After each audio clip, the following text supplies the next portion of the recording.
Hello.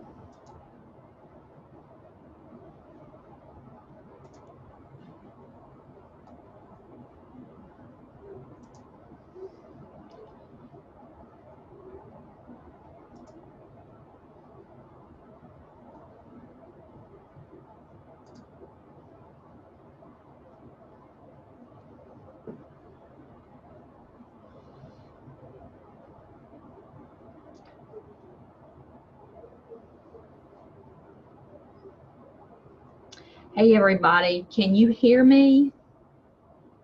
Just raise your hand or put in the chat box if you want to.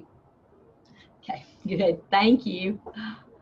I'm going to try sharing my screen because I have a PowerPoint this morning. So I'm gonna see how that's gonna work, okay?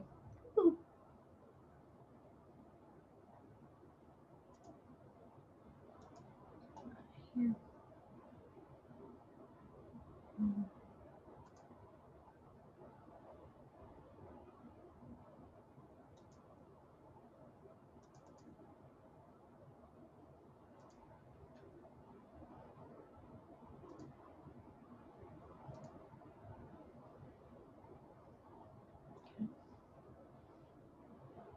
All right, can you see my screen? Do you see the PowerPoint on the screen?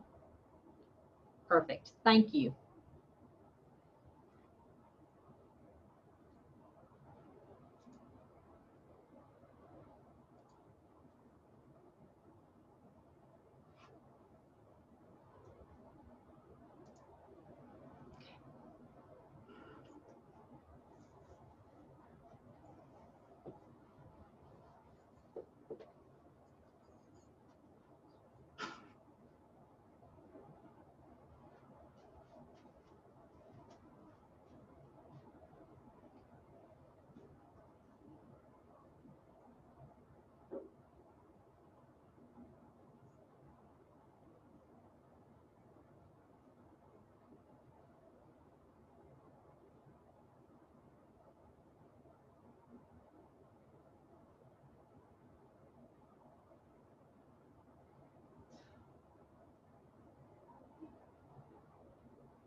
Yes, dear.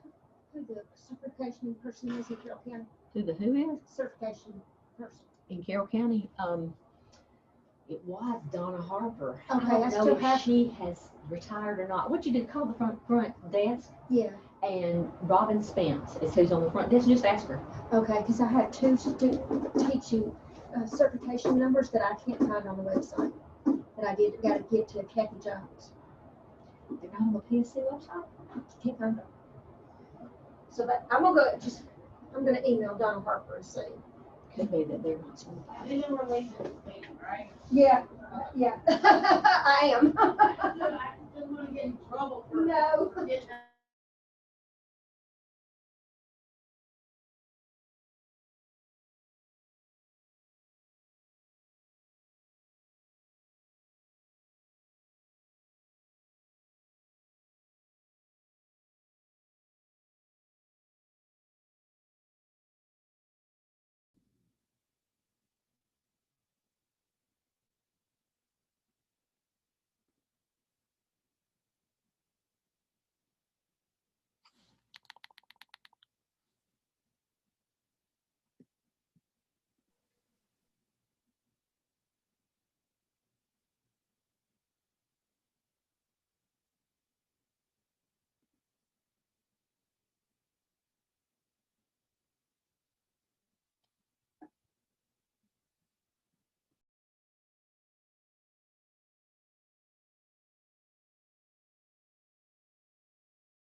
Good morning.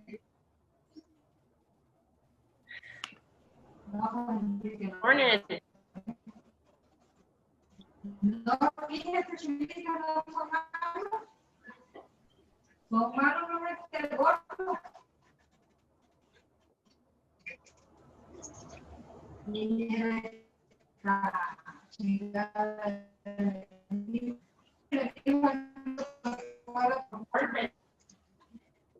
I'm gonna try and keep this going.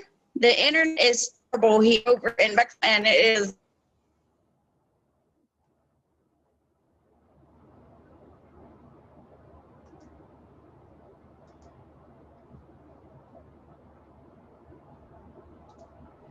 I'm working to admit everybody as quickly as I can.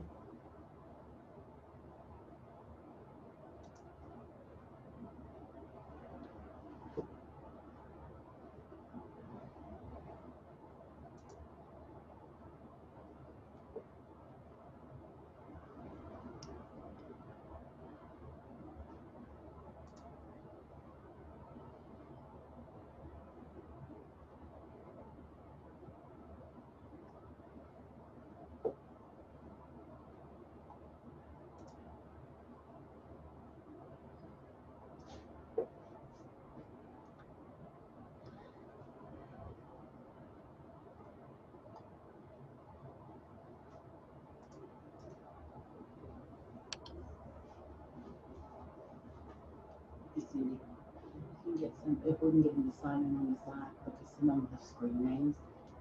Because I just looked through all of it, the screen names.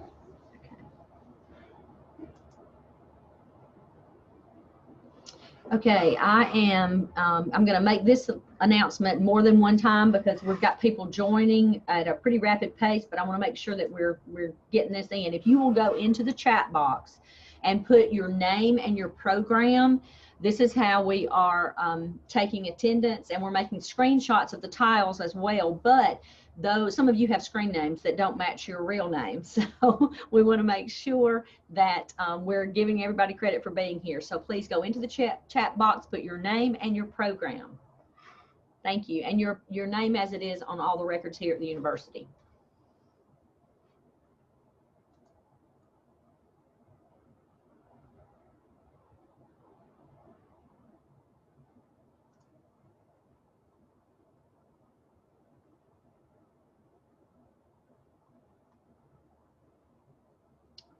For all of you that I just admitted, please make sure you go into the chat box, put your name as it is on the records here, and put your program, please, in the chat box. That's how we're taking attendance today, so please make sure you do that. Name and program.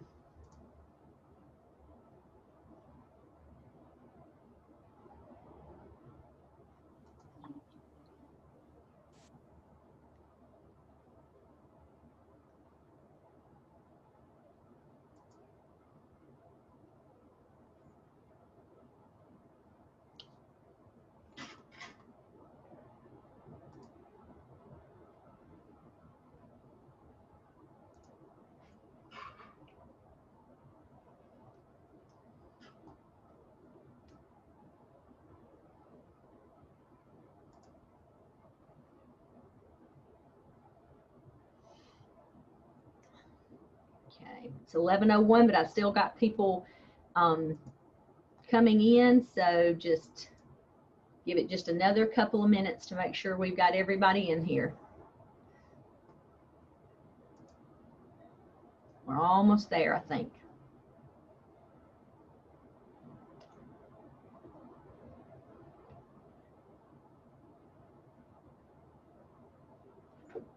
It's so nice to see some faces popping up with some names.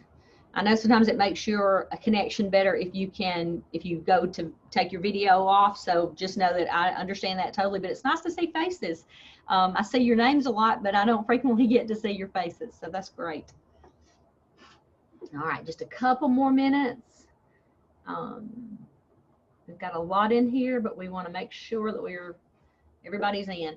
Okay, one more reminder, please put your name as it appears on the university records and your program in the chat box. We're going to use that and print screens of your of the tiles to make sure that we give credit to everyone who attended today.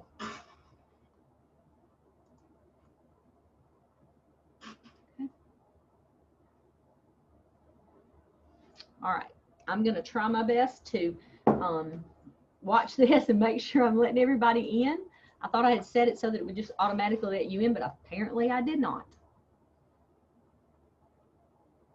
Okay. All right.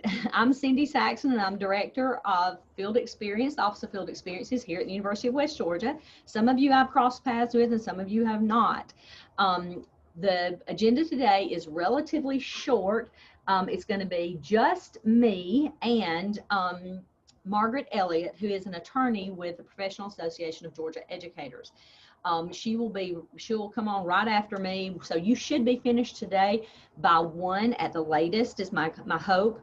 Then I will be contacting those of you who are EC, ED, and ECSE. We will be coming to seminar this next week, and the other programs are scheduling for Diane Ray, who is also with Paige, to come out. She's going to talk to you about career launch. So that's going to happen in the next month or so with all programs. So just hang on and know that you're going to get the full orientation that every other group has gotten. We're just having to do it in pieces because of this.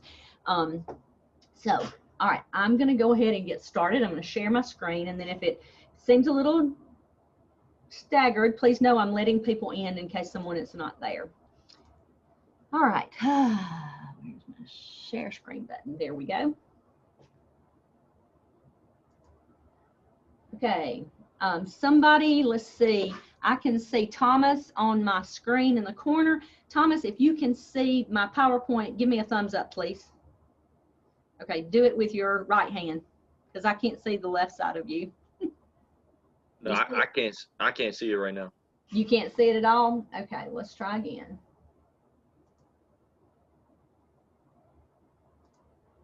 How about now? No, ma'am, I can't see it. Is it in the chat or should your screen be being shared? The screen should be me. Let's see. All right, we saw it just a little bit ago. All right, let me try another one. How about that one? Not yet, Thomas? No, I can't see it. No, ma'am. Okay. Let's try this one. Let me know when you can see it, because I am. And that's screen one. All right, what do you see now? I just see the same thing. Okay, let me try again. I'm going to take this down and see if I can try again.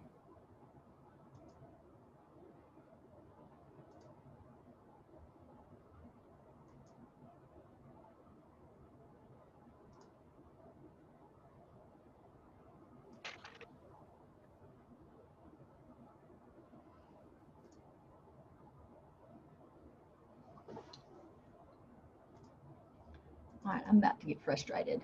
How about now, Thomas? Oh, I see it. Oh, yeah. Yeah, okay, success at last. Okay, great, thank you. All right, now let's get started. All right, if for some reason it stopped sharing or the slides aren't moving, let me know, please. Okay, all right. First of all, welcome to internship. I've been with one group of SPED folks this morning. They're all excited about starting the semester, and so am I. I have been with the university now for a year. I spent 8.5 years at the Georgia Department of Education, and before that, I spent 29.5 years in Carroll County schools. I did everything from teach pre-K, kindergarten first, all the way through 8th grade, and then at the district office, I led professional learning, elementary education, and secondary education, which includes middle and high school. So it's been I've been in a circuitous route because I'm an alum from the University of West Georgia, and actually when I returned last fall, it had been 40 years since I had been here. So yes, I'm old, but I promise I try not to be old in my thoughts and my way of handling things. So you're perfectly welcome to keep me accountable.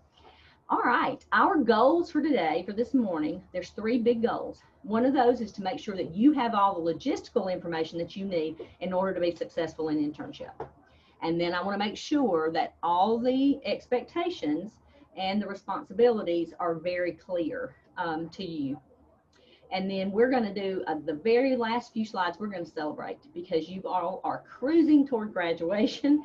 And whether that is with just your certification or where that is that you're actually completing a bachelor's degree, it is a time of celebration when you can do that because we need great teachers and we want to make sure that you all are as well prepared as possible. So it is a great time for celebration. All right, what is the Office of Field Experiences? Many of you may not have even realized we existed, but way back when you started Block 1, we coordinate all of the placements. So we ensure that all the programs that you see listed on your screen, that they have the appropriate placements in schools, districts, and sometimes in other agencies or medical facilities to make sure that we are providing the very best preparation that we can. And it's not one of those things, you know, in the virtual world that we've been in for the last almost year, that is a type of preparation, but it is not, we'll never be able to replace the human interaction and the way that you all can, the things that you learn and the skills that you build being in a classroom with children or teenagers. It's just, there's no replacement for that. So we have to coordinate all of those placements and ensure that you have a diverse placement, which means that you're not in the same school or the same district or any of that, so that you see different demographics, different types of kids, different types of parents, different socioeconomic levels, children who are ESOL, special education, that whole range of diversity, because we're preparing you to teach anywhere in the state, not just in one single county or one single city or in one particular kind of facility. So that's why the tracking of those placements is so critical. because it's to your benefit, and we want to make sure that we are giving you every leg up that we can to be successful. All right, and so to do that, to be able to do those placements, we have to foster relationships with our local schools and our local districts, which means that, you know, sometimes in any kind of human interaction, that can become a very fragile thread, because they rely on us to supply them with quality teachers when we get them to graduation. And we rely on them to help us nurture the growth and development of our students, with the ultimate goal of impacting all of P12, or really P20 actually, because we are responsible as educators, and you are too, because that's what you are. You are on the closing stretch toward being a full-fledged educator. That means we have a responsibility. We have a responsibility to all students, their parents, our community members, and taxpayers to do the very best job that we can all the time. So that means everybody digging in to make sure that we're doing all we can. And we rely on you to do your part. Because the ultimate, you know, there's like over 7 million students just in the state of Georgia. That means that we got to have lots of effective teachers. We can't just cruise through and put out any caliber of teacher, because I'm going to tell you, your children, my grandchildren, they all rely on a quality education.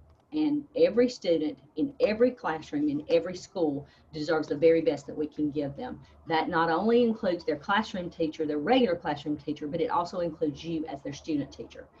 So we ask that you keep that in your mind and in your heart as you move forward. All righty, who works in OFE? You see me at the bottom there. There's my email address, and you see some numbers there. That bottom number is my cell number. The office number is directed to my, or forwarded to my cell, but in case something happens and it doesn't work, you are free to use that cell number. There are certain chains of command that you need to use first, but I just wanted you to have that information and have what you needed to contact me. Next, you see Helen Chambers at the top. Helen is over the programs that you see listed there. I know you've heard from her, many of you have. She has actually been at the university 27.5 years. And she has been in Miss Baxter. I don't mean to interrupt you, but everybody's trying to tell you that the it's not moving. Like it's the presentation is not moving. Not moving. Let's try this. Is it moving now? Is it moving now? I'm sorry. No, it's not. Oh, I've got waiting room people too. Hang on a minute, y'all. Hang on.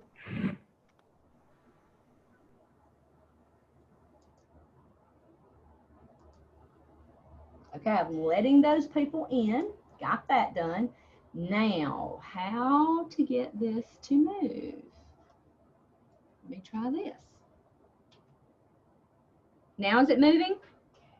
Yay, okay. Yes. Right there. Sorry about that. I'm sorry. Okay, you see on there all the people that work in OFE. I was talking about Helen at the top. Helen has been at the university 27.5 years. She spent 4 years in the dean's office working on budget and that kind of thing, and then she's been in placements that other 23.5 years. And Brittany is over the programs that you see there on your screen. You see her email address. Those of you in those programs have heard from her repeatedly over the course of your program, I'm sure. And then there's her office number here. They also forward their calls or check their voicemail multiple times during the day if we are not in the office. So please know that you're never left hung out to dry. Sometimes you have to be patient because we may be on the phone or we may be tied up in meetings, but know that we are here to help you. Now, Brittany has also been at the university quite a while. She's been here 8 years total. She spent 2 years in the dean's office as well. And the rest of that time, those 6 years, have been spent in placements. I tell you that about these two ladies because they know what they're doing. They are well apprised of the rules and things that govern this. And if there's ever a situation that comes up, they come to me to talk about that. And when I was in the school district, I worked a lot with teacher certification and with hiring and moving people on when they were not performing where they needed to be. And having been a principal and assistant principal, I've done a lot of that too. So we work as a team to ensure that we meet your needs and that you meet all requirements that you need to meet. And sometimes that means saying, no, we can't do that, but we can do this. We find solutions to help you. But we do work as a team, and so it's not a, what I'm saying is I don't supersede them. I work in conjunction with them, and it's important that everybody understands that because they are experts in what they do, and I rely on them a great deal. All right, we're going to go to the website. I'm going to try to click on this. Please let it go there. We're going to try it and see what happens because I want you to become very familiar with this if you are not already. Can you see the Office of Teacher Certification? Do you see the web page, Helen? No. You don't. Okay, let's try again. Move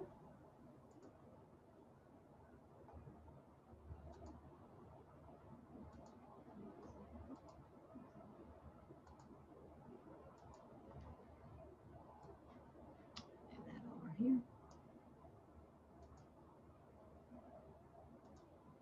Okay, we're admitting some more right now too, so you have to give me a second. We have people waiting. Okay. All right, can you see my screen now? Can you see the Office of Teacher Certification? I mean, Office of, No. all right, what I'm gonna ask you to do is you can take your Zoom meeting and you can actually decrease it, minimize it, put it in the bottom row. And I want you to go to University of West Georgia, go to the menu and click Academics.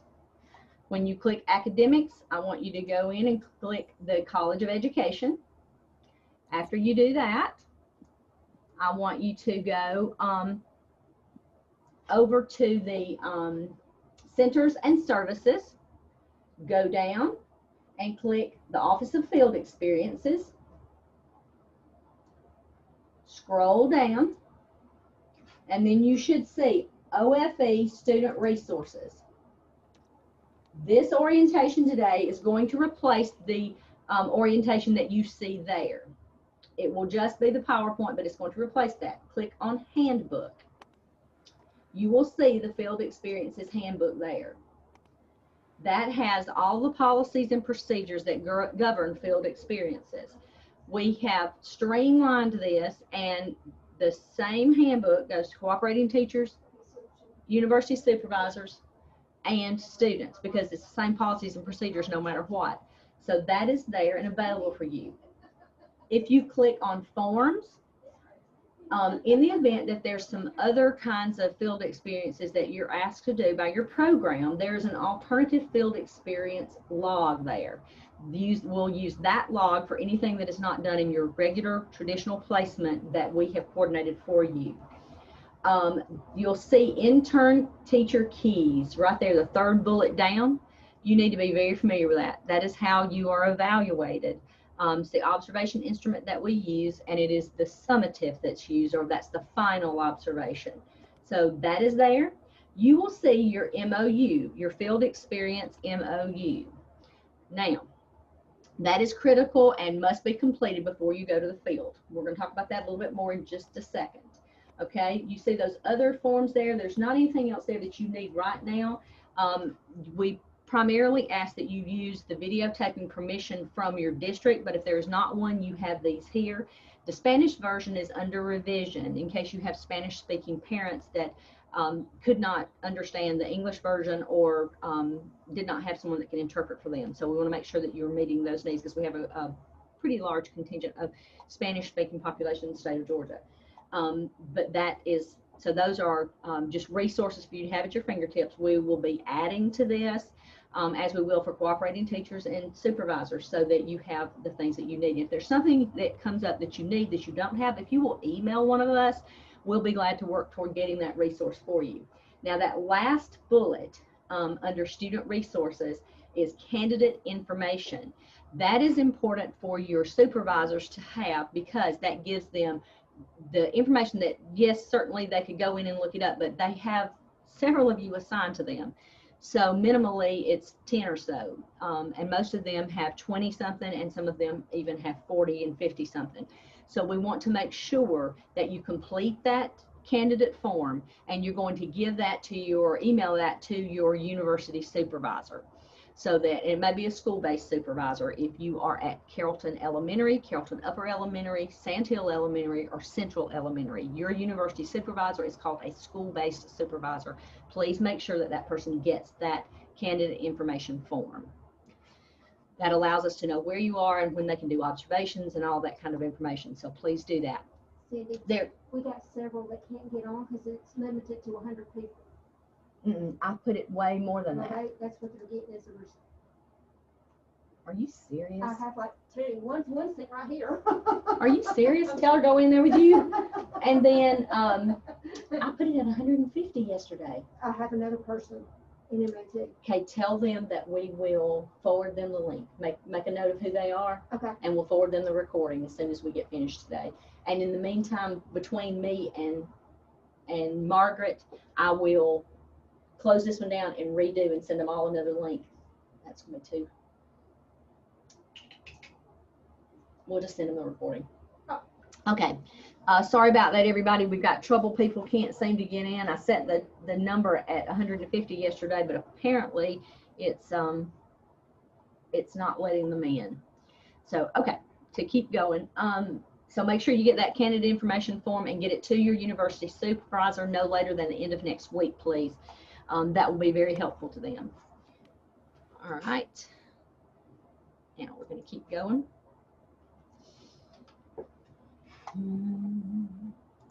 Here we go.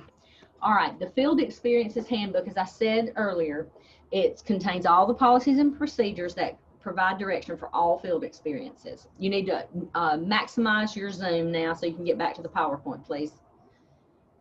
Go back to the bottom. There should be a little camera in a blue box. If you click on that, it should pull the PowerPoint back up, the meeting and the PowerPoint back up.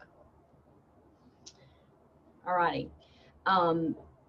This has, the handbook is the foundational piece of the MOU. And it answers a lot of the questions that you may have about internship field experience. So that's a must. You've got to take a look at that if you have any questions. All right, the memorandum of understanding. It's yes or no questions. Only guess what? The answer has to be yes, because if the answer is no on any of those, you can't go in the field. And everything that's in that MOU, I had the pleasure of working with Dr. Huss last semester, and we were talking about this and presenting together, and she actually said that a lot of the things that are in there are based on real things that have happened. Now you're going to look through that and you're going to say, how could that be? But it is. So make sure that you answer yes, or that you can answer yes. Don't answer yes if the answer is no, but then we got to have a conversation if you say no. I would like for you to log in to TK20 right now and complete the MOU.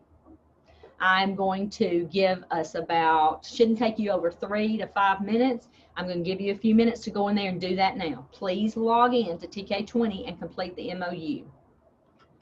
In the meantime, I'm going to see if I can change the number of attendees for this meeting.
I'm gonna try something, Helen and Brittany, and see if I can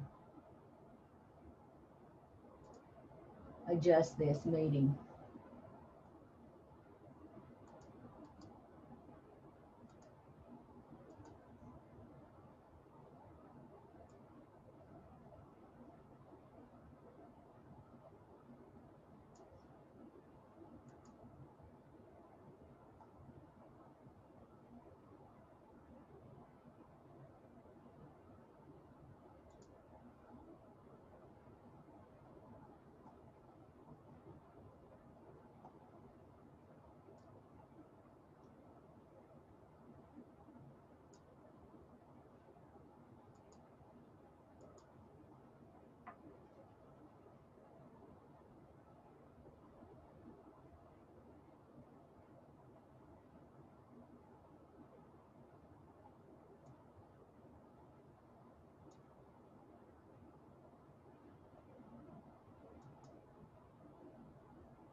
Okay, we're going to continue.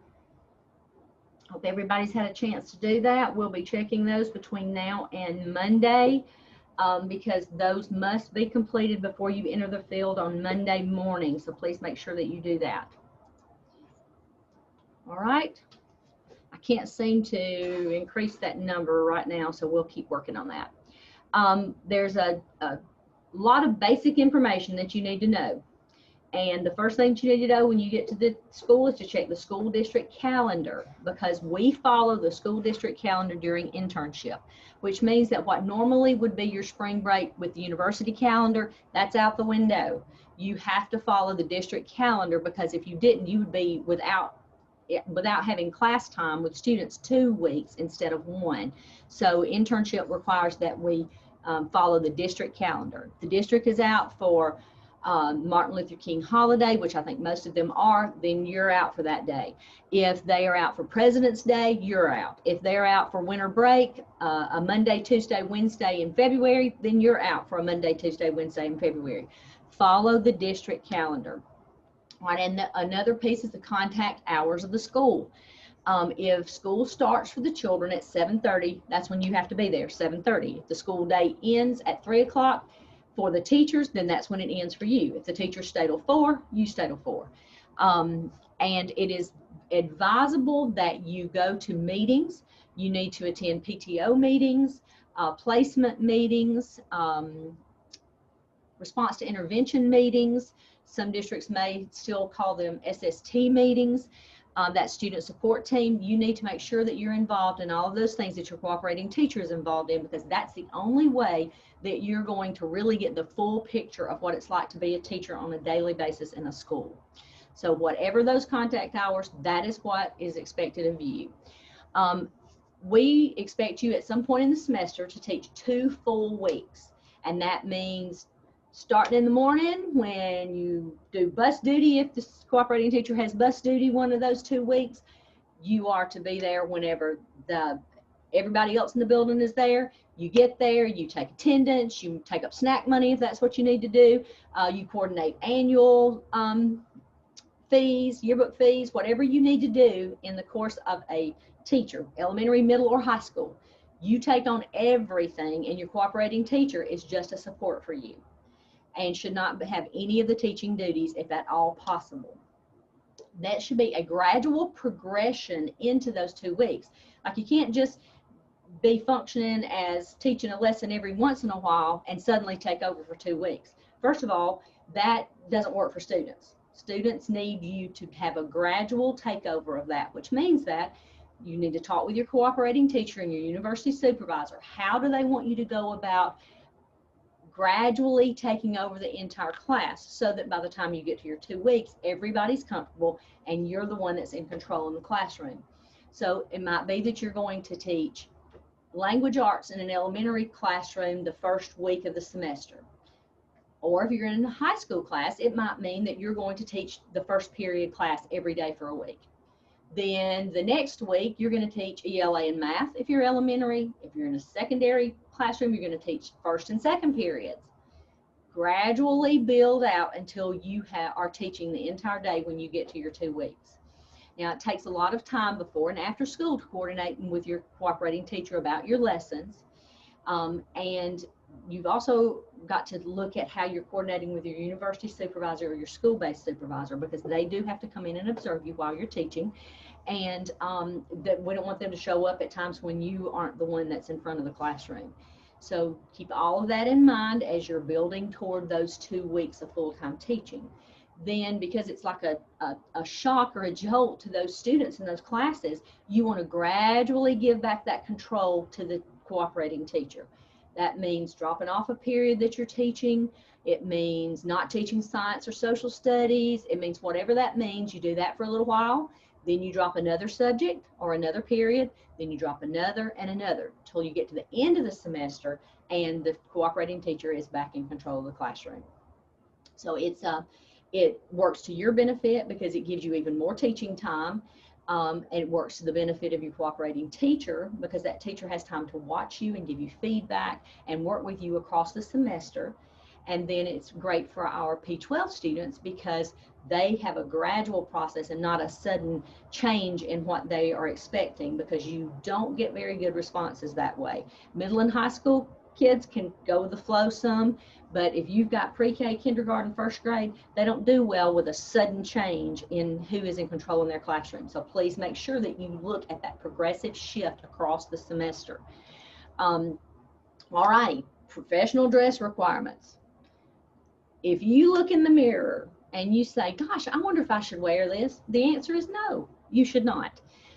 Make sure that you look like the professional that you are. At the end of this school year, you will be completed, you'll be done, you will be a full-fledged certified educator, and you need to reflect that. I am very committed to our profession, and I like to think that everybody around me is committed to that too. The image that we project to others is critical for our professional reputation, for the goals that we have for ourselves. And it's important to our children and their parents that we project the appropriate image, and professional dress is one of those biggies. So make sure that you are dressing the way you know is appropriate. All right, attendance is required and expected. If you are absent due to sickness, the days can be made up at the end of the semester between reading day and graduation. And you must inform if there are absences for sickness or there are absences for GACE administration, because I know sometimes that will pop up. Then your cooperating teacher and your university supervisor or school-based supervisor can approve those, and life is good to go. If you have other reasons that might crop up for whatever reason, I will need to know about that. And anything that is COVID related will need to come to me, which we're going to talk a little bit more about that a little later. All right, active engagement. Over the years, I've had a great many student teachers, and the ones that are most successful are the ones that jump in and they immediately get to work. They find things to do that they see that will help the teacher. They engage fully with the students. They're not in the back of the room. They're not just simply observing. There may be times when you need to observe. I'm not saying that that's not going to happen, because it will. but you don't need to be in the back of the room on your computer working on something that you've got to do, a journal entry or something like that. You don't need to be on your cell phone. You don't need to be on your laptop unless, or your iPad, unless that is directly related to something you're doing with students. And we do use a lot of technology with children. Many schools have sets of iPads or other devices that they use, Kindles or whatever. It's acceptable to do that with children, but use your common sense. If the principal walks in, because let's face it, you're on a 24-hour-a-day interview from now until the end of May or the middle of May, and they're looking, and when they come by the room and they see you in the back of the room on your phone or your laptop, they are wondering, what is that person doing? That's not somebody I want to teach for me. And so remember, they're watching. They want the very best that they can get to be in front of their students in their schools. So make sure that you are portraying the image that you want to portray. That's first of all, protect your reputation, protect the reputation of the University of West Georgia. More than that, you're not learning if you're sitting in the back of the room not engaged with students. You're just not. And you need to be learning everything that you can possibly learn. So please engage and remain so throughout the semester. All right, legal issues. There's 3 ways that we can get ourselves into trouble. And one of those is breaching confidentiality. All of our students are protected by FERPA, Family Education Rights and Privacy Act. That even applies to those of you here at the university. If you've ever had situations where maybe you were sick and you had your mom call or your dad call about an assignment, professors can't talk to your parents unless they have written permission from you, because once you reach the age of 18, all of your education records are protected. So that applies to all of the children that we teach in public schools from pre-K through 12th grade. So we want to make sure that we are protecting that information ourselves. It means you can't go home and talk about a specific child to your aunt who happens to be an educator too. Now, it doesn't mean you can't talk in global terms, but you can't tell them their name, anything that would identify them. You can get advice. This is what I'm seeing in this child, not this is what I'm seeing in Bobby Sue. You've got to protect that information, that personally identifiable information. And sometimes you may experience situations where you see educators that are certified professional out there that are discussing children in inappropriate ways. Just don't engage. Just don't engage. And chances are that sooner or later, there's going to be a day of reckoning for that. So you just know that you want to protect yourself, your reputation, and the children that you work with, and make sure that you don't divulge anything that could be detrimental to that child. And if you're not familiar with that, you need to look it up. You can pull up the Family Education Rights and Privacy Act, and there are some summary documents that will tell you everything that's protected in there. Now, it also is covered in the Georgia Code of Ethics, and you all have a pre-service certificate, which means that you are bound by that Code of Ethics. And a breach of Standard 7 can cause you to, depending on the type of breach, it can be as much as a reprimand that shows up on your certificate that will show a flag from henceforth. Or it can be that you completely lose your certificate. Say you went out there and you blasted the special ed records of a child everywhere. Yeah, you're pretty much guaranteed you're going to lose your job and you're going to lose your certificate, which means you won't be eligible for a job anywhere teaching as a professional. So just know that's one of those biggies. Make sure that you protect that at all costs.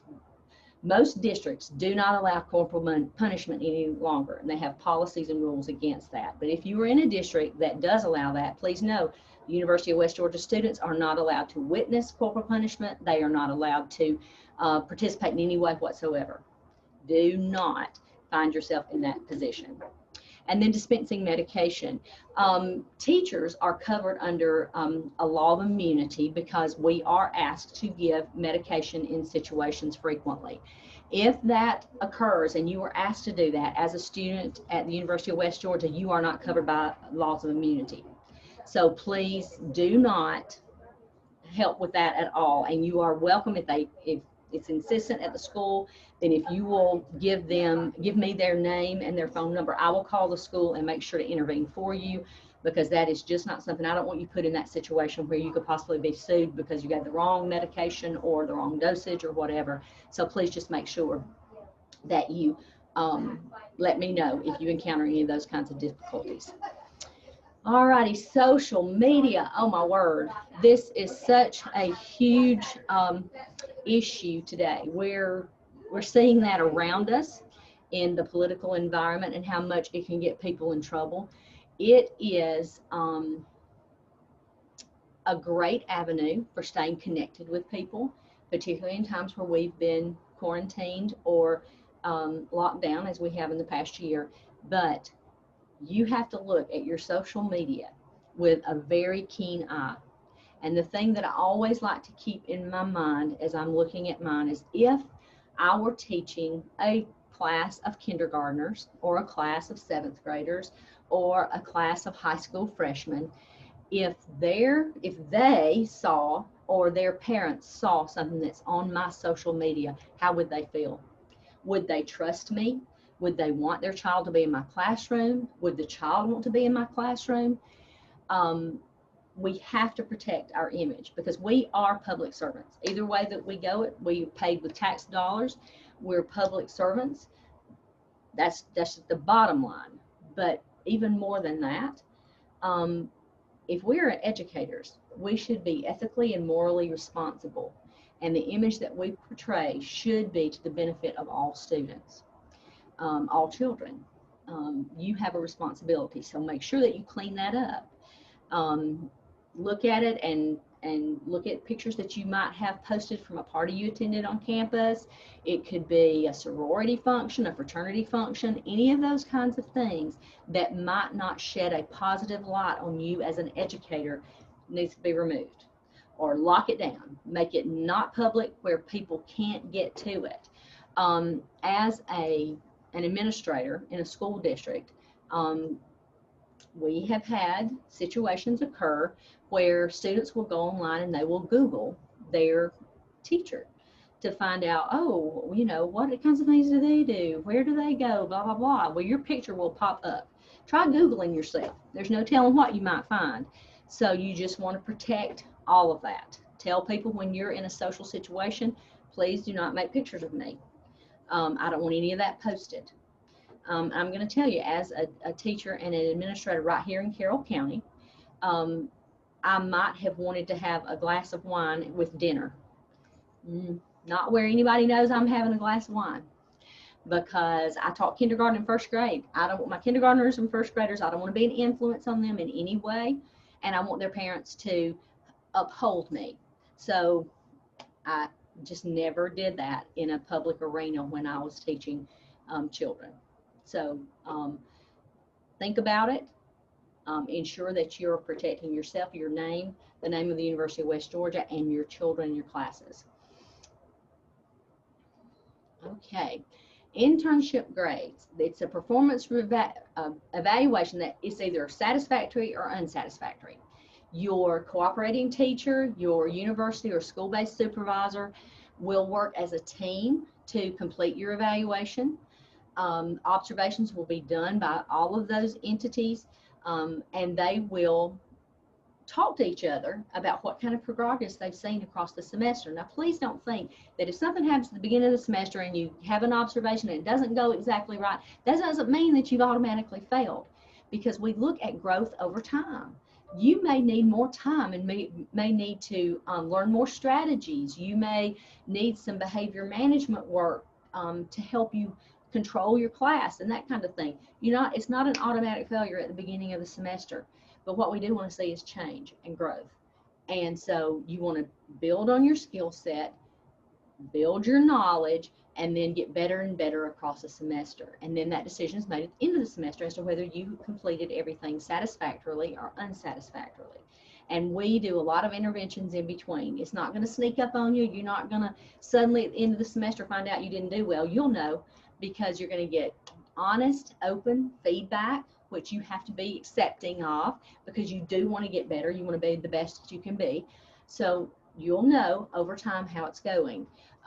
If there are some kind of issues, we can encounter those. We can talk about those when we get together. All right, the very last thing, intern keys or caps. This is the observation evaluation instrument that you have been evaluated with. the whole entire time. Now it is exacerbated a little bit because next year when you leave internship and you go into real teaching in your own classroom, Teacher Keys is the instrument that will be used to evaluate your performance. These instruments are very closely aligned. Now there are going to be some things that you can't impact as much as others, like sometimes other than for your 2 weeks or lessons that you're teaching, assessment sometimes still falls within the cooperating teacher's realm of control and authority. So you don't want to, you just won't be able to do the full range of things like you will, or have the full range of authority like you will when you have your own classroom. But we do try to keep those as closely aligned as possible so that you know what to expect next year. Make sure you familiarize yourself with that. You're going to get a booklet. We have some things for you that we're going to get to you in the next couple of weeks, since we couldn't meet face to face, and included in there will be a booklet that has some information about intern keys. It gives you everything you need to know, but you also have the website in the meantime. Go back to the Office of Field Experiences and click on the student resources, and then go to the resources tab, and it will be on there. Intern keys, we saw it just a minute ago if you navigated that way as I directed. So become familiar with it. That's the best way to ensure success. You can't perform well if you don't know what you're expected to perform or how you're expected to perform. Did it move? It did not. Let's try again. There we go. Okay, COVID-19 quarantine expectations.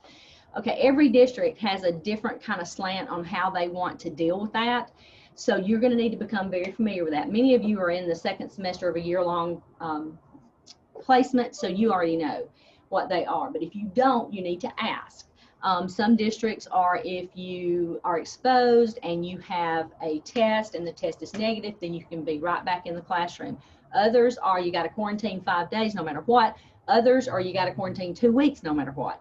So just make sure that you're familiar with that. And if you should happen to be exposed and you've got to be out of the field experience, make sure that you tell your cooperating teacher, your university or school-based supervisor, and then they will get in touch with me to let me know, because I have to keep records of that and know that we are ensuring that you're still getting the kind of field experience that you need to get. There's quite a few days between the reading day and the end of the semester or graduation. There's quite a few days there that we can use for makeup. We can also go until grades are due, which is after graduation. So it doesn't mean that you can't walk if you haven't finished all of your days in the field, but we will need to work those logistics out, and I need to be in that loop when we're doing that. Okay. All right, there is a website, you see that on the third bullet, that talks about the updates that are available here on the University of West Georgia website. Please look at that, make sure that you stay abreast of what those say, and know that the minimum safety requirements are what the district and the school tell you at that particular site. They may be different than the ones at West Georgia, and you follow what is going on in the district. Now, you can go beyond what the district says. If the district says you have to wear a mask in the building all the time, then that's the minimum. If you want to wear a mask and a shield, that's completely up to you. If the district says you have to wear a mask in the building, but you don't have to wear it outside, that's fine. That's what you can follow. But if you want to wear a mask outside, you can. Just know district rules and regs are the lowest that you can go. You can add to that, but you cannot go below that. Academic Affairs normally notifies your instructor when you're out if you've not have been exposed or anything in the last semester. Normally Academic Affairs lets all of us know, because you do have to complete that form online. It's not anything bad. It just keeps everybody on the same page, and so that we can support students. It's not a negative thing at all. It is simply to make sure that we are doing all we can to ensure your successful completion of the semester. Ready? All right, host schools and districts. Y'all, we're guests. We are guests in their buildings and in their classrooms. They do not receive any kind of monetary compensation for having a student teacher. So for that reason, we want to protect that relationship, and certainly don't want it to be to the point where they don't want to have our students in their schools and districts. Now, if you are having issues with your cooperating teacher, please work through your university or school-based supervisor first. They normally will contact me if there's an issue that cannot be resolved really quickly. But that should be very rare, because we're very careful about the teachers that are selected to be cooperating teachers. Districts and schools want to put their best foot forward, so they try to put you with some of their very finest professionals. So know that. That doesn't mean that sometimes there's not personality conflicts and things like that. There are. We'll tackle those as they occur on a case-by-case basis. But now, if the cooperating teacher and the university or school-based supervisor is having difficulty with you, if there's a problem that's something that you have done, something that you said, anything like that, then that's when I get called in. And it's not generally a good thing when I come out to the school, although I am trying very hard to make visits where I can come out and see all of you, because I want to see the kinds of things that you're doing. So it's not always a bad thing. But if there's a meeting called, then we're going to have a sit down. And then we have had occasions across the year that I've been here where interns have been asked to leave the school. Now, once that happens, if it's something so dramatic that happens, then we are not required to seek another placement. If it's an egregious act, if there's something that's been done that is against the code of ethics and that kind of thing, it can just be halted. And we'll help you figure out a different career path. If it's some things that just need to be tweaked and worked on, either way, it's going to result in a professional growth plan. And we'll sit down, we'll develop that together. It includes many different components that we're going to talk about in just a second. And the whole idea behind a professional growth plan is to help you get better. But any kind of conference that we have is going to result in a professional growth plan by the policies and procedures that are in place governing internship and field experiences. All right, professional growth plan. The whole goal, as I just said, is to move you towards successful completion of the program and ensure that you can be certified. And they do have to include the concerns that we're addressing, how we're going to help you improve, and the behavioral expectations. Like, okay, this is how we're going to help you improve. Now, is your behavior going to change? And normally it is behavior related. It may be how you deal with students. It could be the kind of strategies you're selecting, that kind of thing. But we will help you as we're developing that professional growth plan, and the whole goal is to help you. Everybody signs that. You get a copy. I have a copy. Your cooperating teacher and your university supervisor have a copy, and a copy is uploaded into your TK20 account.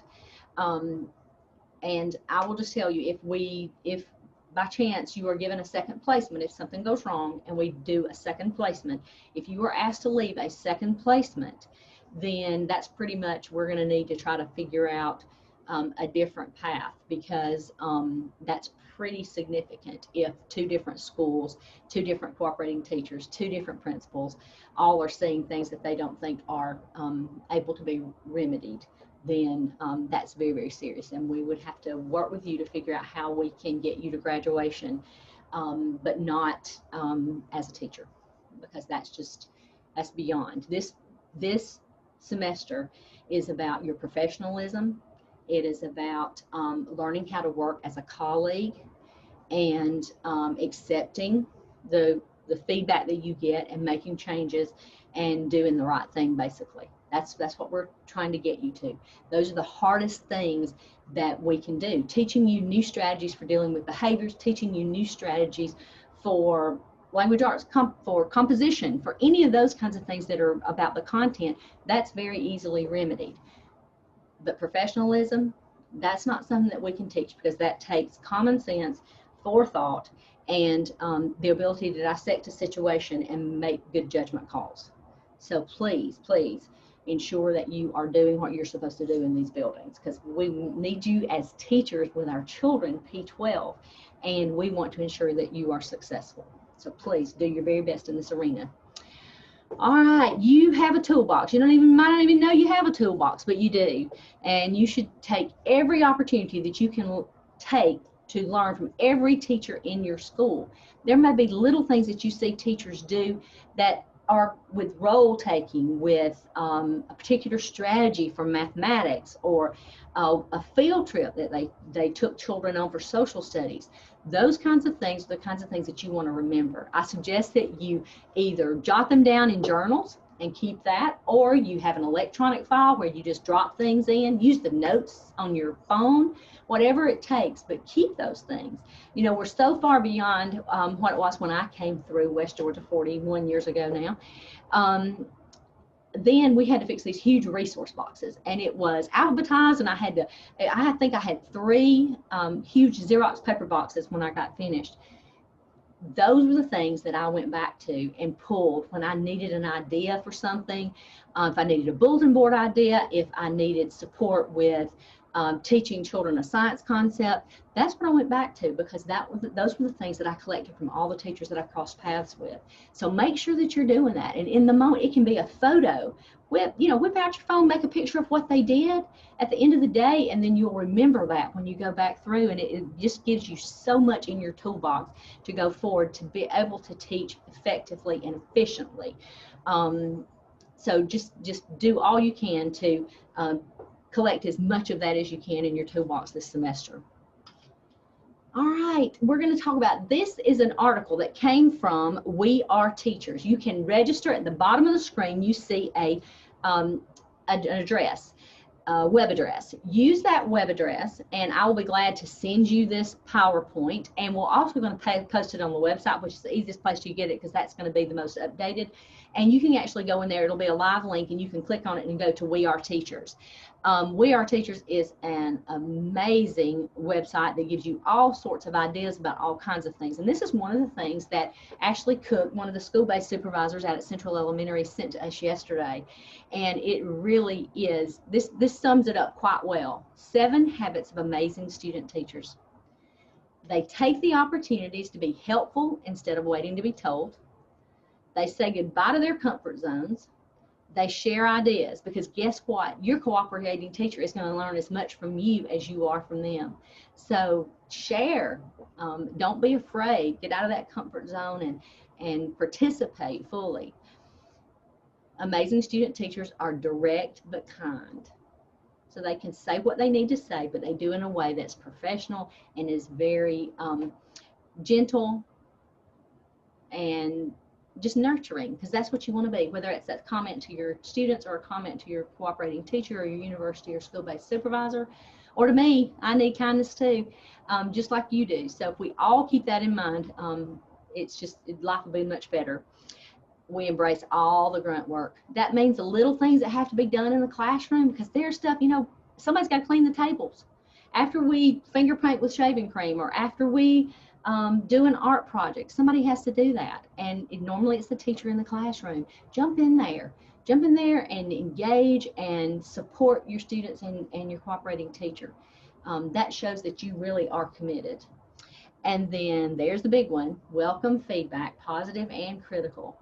We all love to hear the positive things. It's so hard to hear the things that maybe aren't as positive, that point out our challenges, but we all have them. So we just take that feedback and keep moving forward. It's how we grow. And when we stop being open to that feedback, we might as well just go home. Stop doing this, because it's an evolving field, and we need to be able to work together to improve, whether that's the good, the bad, or the ugly. And flexibility, just like today, y'all have been amazing, because we jumped on it yesterday and you went from a face-to-face meeting to a virtual meeting today. Thank you so much. You have no idea what that flexibility means to us. We appreciate the fact that you have changed gears and have participated in this today. So just thank you. I appreciate the flexibility, and keep it up. That's an important trait for all teachers and school leaders. All right, it is a team effort. All of us are in this together. You've got to reach out if you're having difficulties. Don't just kind of go ghost on us here at the university. Yes, use your cooperating teacher and your university or school-based supervisor, but the rest of us are here too. You've got instructors and professors that want to support you. You got the Office of Field Experiences. Please don't feel like we've thrown you out there and we're not going to help you, because we are. And if you need anything, get in touch with us. We want to be there for you. We are your internship support team. And guess what? We're all learning and growing too, right alongside you. I've learned more in the last year than I thought I ever wanted to know about higher education. And I'm loving it. Anytime we're stretching and growing, it's a good thing. All right. We want you to enjoy this semester. It is a great time. I know it's very pressure filled. I know you're worried about, everything. Let's just be honest. You're worried about it. Don't be all the time. Yes, be concerned, but get yourself on a schedule. Know what you got to do. Work your way through it and enjoy it. Enjoy the time with your children. Enjoy soaking up everything in your building. And just be always aware of everything around you, because you'll be surprised how much you'll pick up and how your craft will grow over this semester. And let me tell you, I believe these next two statements more than anything. Take care of yourself first. If you get run down and you get overtired, you can't be your best in that room with those children. And so just take care of yourself. Get the right kind of sleep that you need. I'm not saying don't enjoy college life, because I know this is your last semester for many of you and you still want to have a good time. I'm not saying don't do that.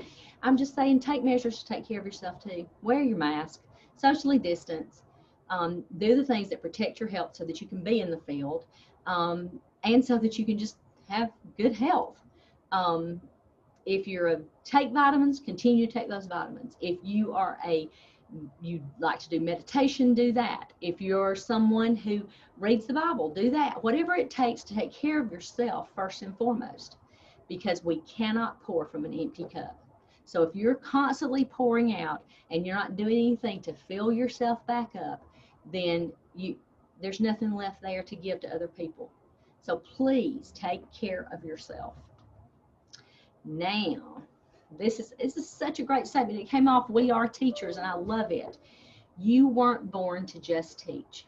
You were born to inspire others, to change people, and to never give up, even when faced with challenges that seem impossible. So hang in there. Have a great semester. I'm excited about it. And just reach out to us if we can do anything to help you. And that's everything we've got today. Now, are there any questions for me? I'm going to shift over and let Diane or let Margaret into the meeting so that she can pick up right here. I have a question. Sure. Our supervisors at Carrollton Elementary, they think that our last day is May 5th. So I just wanted to check with you, because they were saying that you told them it was May 5th. And so some of us are kind of confused on what our last day is, because I know if we miss days, we're going to need those additional weeks to make up for the days that we miss. So I just wanted to check and make sure. Absolutely. Let me stop my screen share right quick. So that I can see you.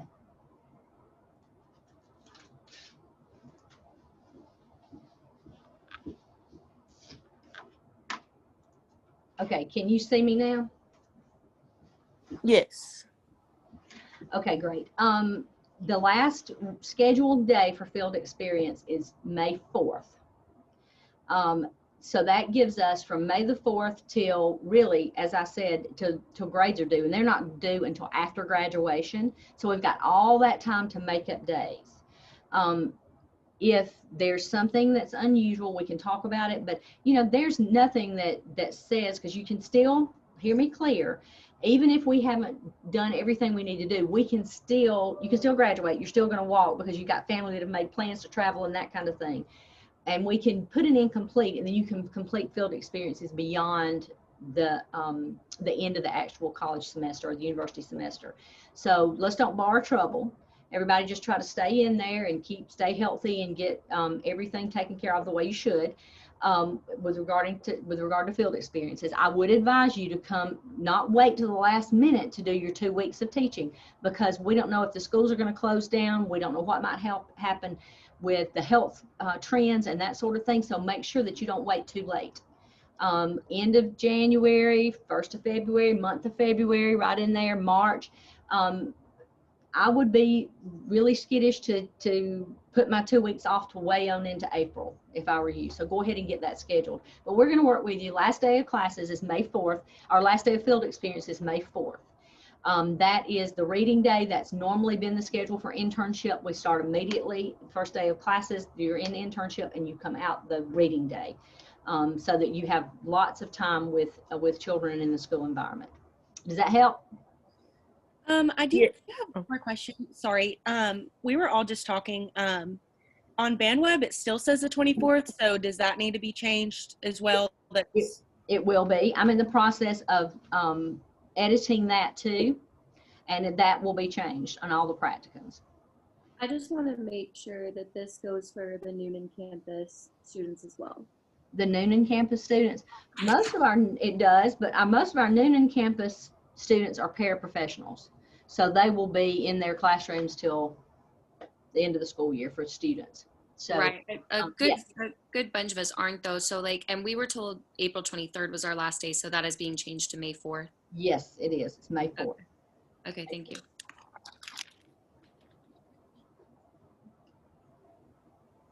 Anything else? I have a question. Sure.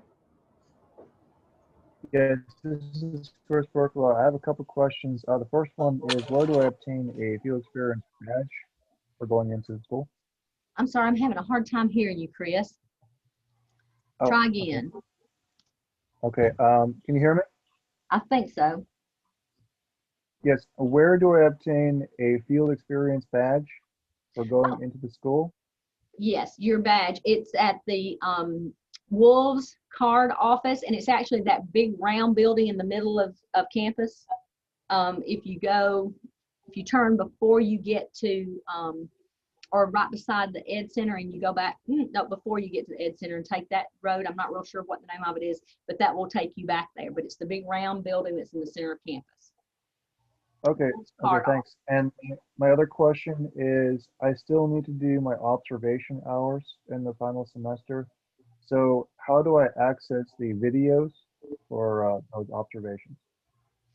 Okay, what you'll need to do is contact me separately about that, because I'm not sure I understand exactly what you're talking about. So if you'll send that to me. Now, Chris, are you an MAT student? Yes, I'm MAT special education. Okay, yeah. If you'll just, I tell you, the best person to contact about that and those observation hours is Katie Green. Please contact her about that, because that's pretty program specific. Okay. I have one last question. You're secondary. Are you secondary, Chris? I'm special education. Special education? Year 12. Yeah, Katie Green. That's all right, no problem. Katie Green. At this point, are they planning on an in-person graduation? I have not heard anything about that yet.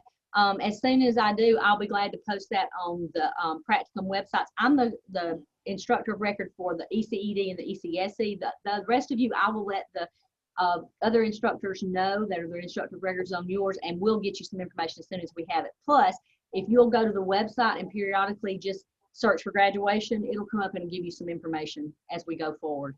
You know, we had like one graduation in December, and it was everybody from the time COVID hit through December. So I'm sure they're going to try to do something, but I have no idea at this point what that would be.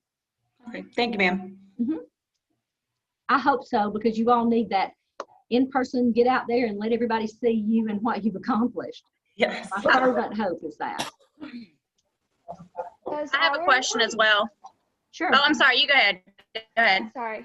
Does our field experience still begin on the 11th? Yes, Monday. Yes. Okay. Haley? Are we able to obtain a county badge? That is completely up to the district where you work. It's where you're doing your internship. So you'll have to ask them. Okay.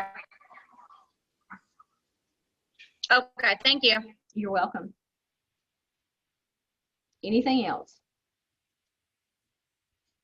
I was just going to ask, it's 2 consecutive weeks for when we take over, right? They're not separated?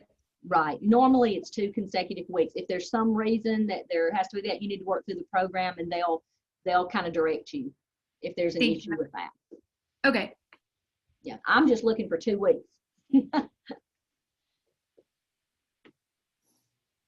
I have a question. Sure. So I remember like a few orientations ago, they were like the block 4s didn't have to attend every day, or am I making that up? All right, we're attend Monday through Friday, right? Yes. Internship Okay. is always Monday through Friday. Okay. Unless you're in Haralson County. Haralson County only goes to school Tuesday through Friday. Anything else? Okay. Let's see if I can let Margaret in. Okay. Helen, I may have to get you to, okay, let me see if, I need to do a quick reminder. If you have not put your name and your program in the chat box, please do that now. That's how we're keeping attendance. So please make sure that you do that. Okay, Margaret, are you in the meeting?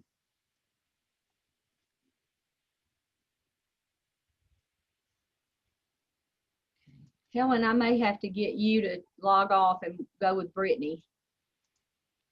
Oh yeah, she's in. Hey, Margaret.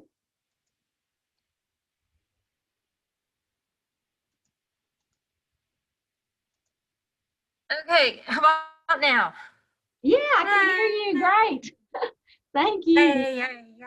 Sorry, I sent you like 20 emails, you'll see. I'm like, I can't get on. All right, great. Okay, do you have a PowerPoint? Do we need to share that, or are you going to just talk to our folks? So I have a PowerPoint. I have no idea. Okay, if you go to the bottom of your screen, how to share it. I emailed it to you because okay, I can pull it up on my side. Hang on just a second. Hang on just a second. Let me pull that up. Okay. All right. Okay, great. Thank you. You know, I'm usually there in person to give everybody a code of ethics, and then we decided to do this at the last minute, so sorry. Oh no, it's no problem whatsoever. Okay, let me try sharing my screen.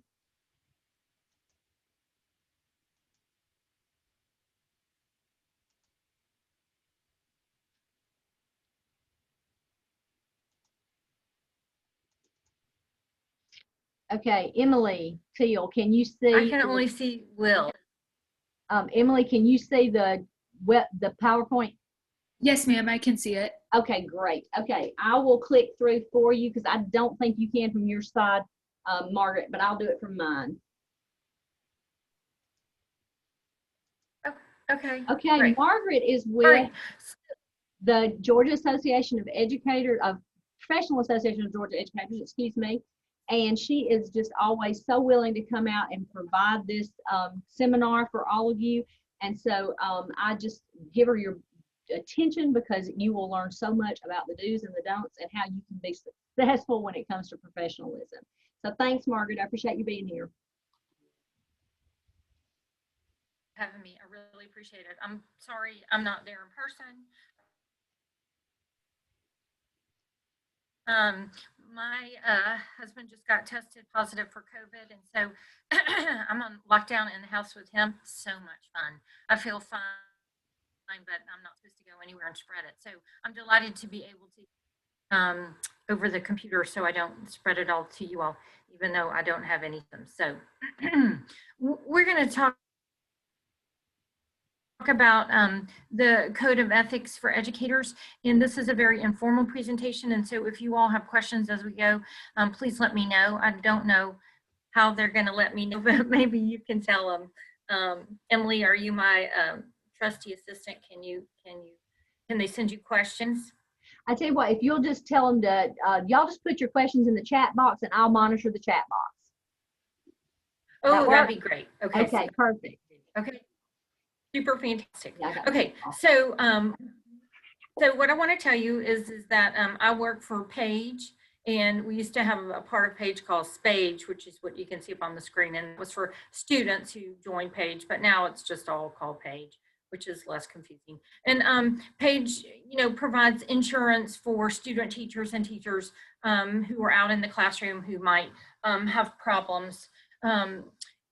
You know, either with students or parents or with the Professional Standards Commission regarding your certification. And so it's nice to have insurance for any of those things where you can pick up the phone and call us and talk with one of the attorneys. I'm one of the 7 attorneys in the office who help you know, our 95,000 members across the state of Georgia with whatever kinds of problems that they're having, whether it's like a pay problem, you know, a payroll problem, or if it's a problem where the child is saying, you know, that you hit them or pinched them, or that the parent is saying that you're not posting grades or whatever's happening.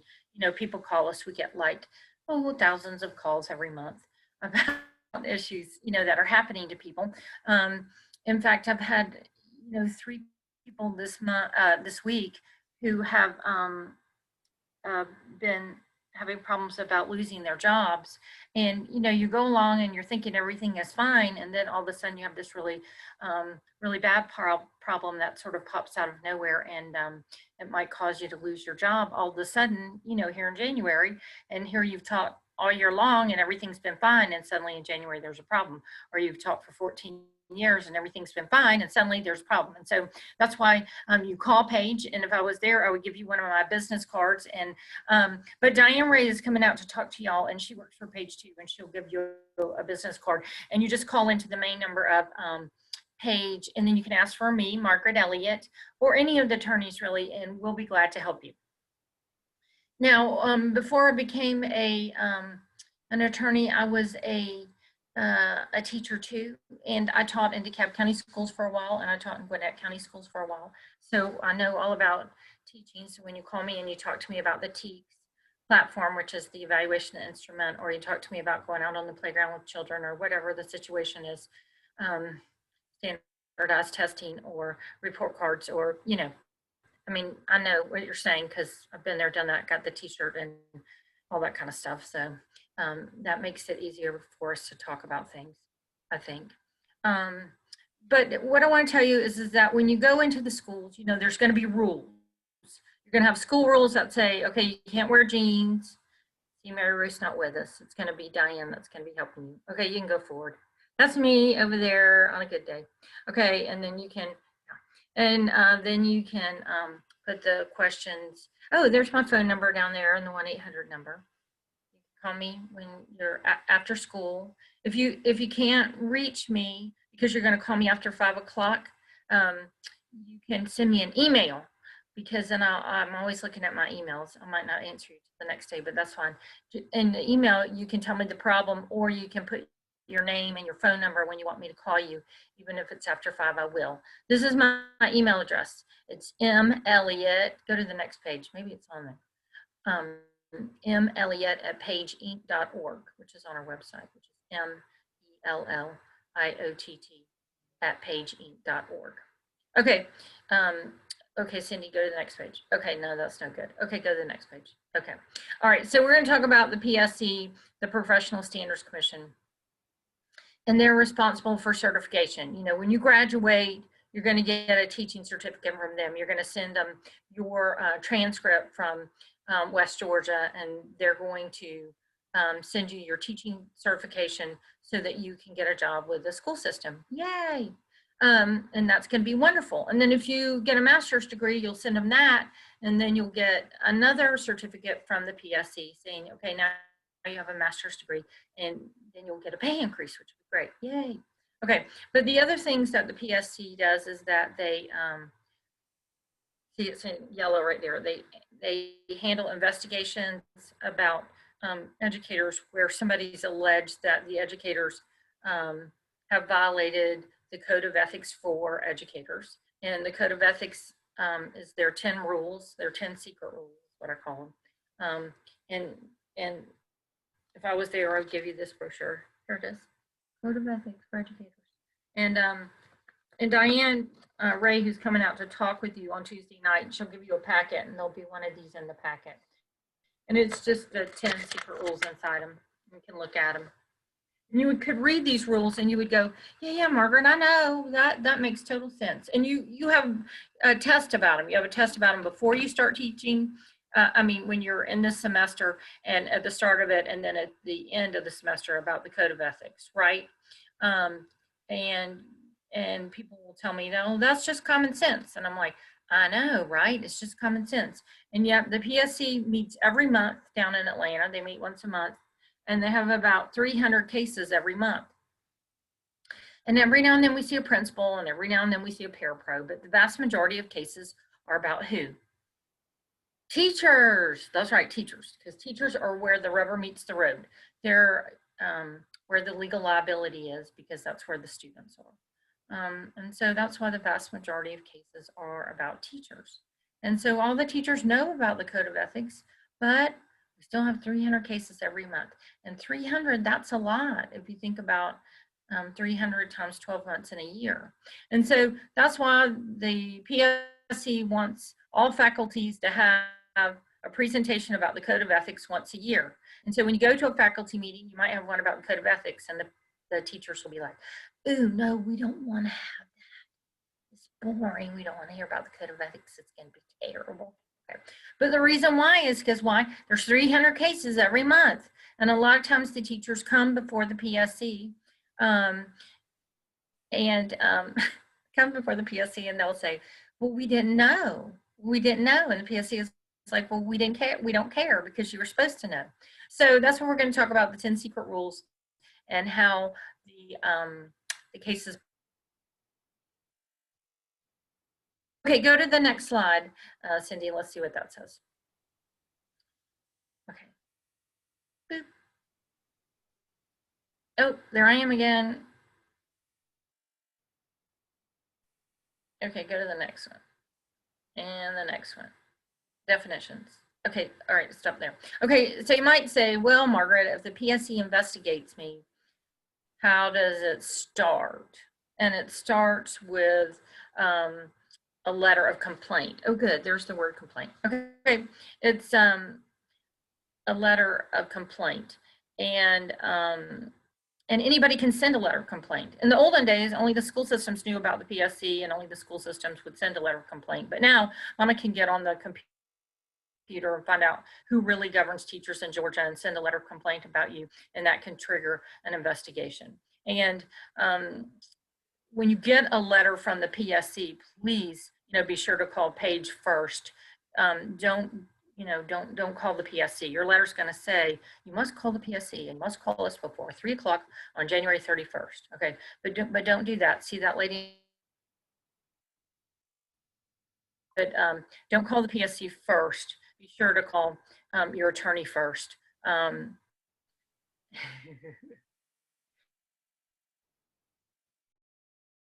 Could we use this for sick leave days if we have interviews? Okay, I don't know. So if you get a PSC letter, be sure to call the attorney first and not the PSC first, because otherwise you will have a bigger problem on your hands than you did before. Okay, go to the next slide. There is a slide about definitions, and that was like what could happen to you if the PSC takes action against your certification. And and if you look at the bottom and work your way up, the first thing is no probable cause, and that's what we want to happen, and that's for your file to get shredded and thrown in the trash. That'll be great. If you have a PSC case and you call me and I assign you to the Page attorney to represent you, all of that's free of charge as long as you're a Page member, and that's wonderful. I had a teacher call me this week, and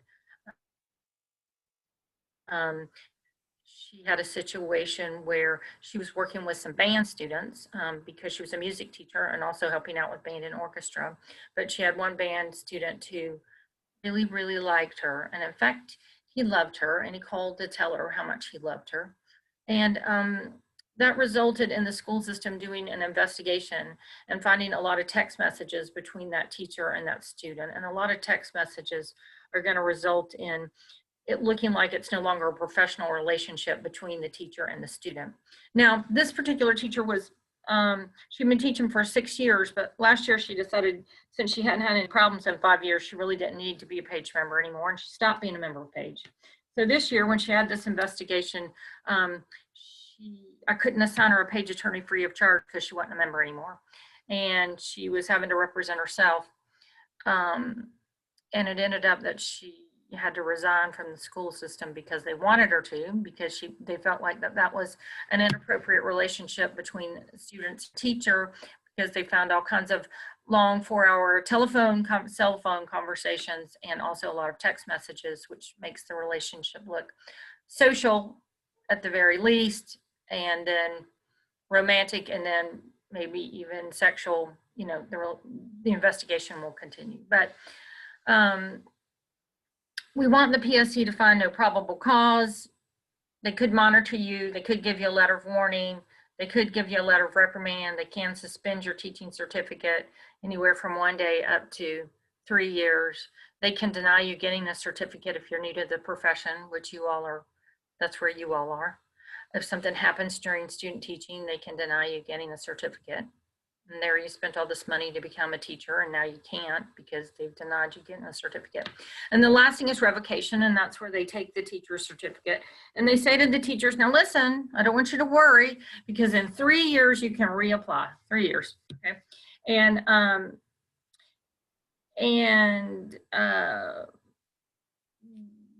I've seen a lot of people reapply for their certificates, but do you think that normally they get them back? No, they don't normally get them back, because once they have revoked a certificate, they generally think that the teachers are not really, you know, they just don't give them back. And that's, you know, and then people move away to other states and try to teach there, but all of the states have reciprocity with one another, and you're not able to teach in other states either, because they all have entities like the PSC. And it remains on your certification, and other states are able to see that as well. Okay, we can go to the next page now. So let's talk about the 10 secret rules. You can go on to the next page. We talked about that.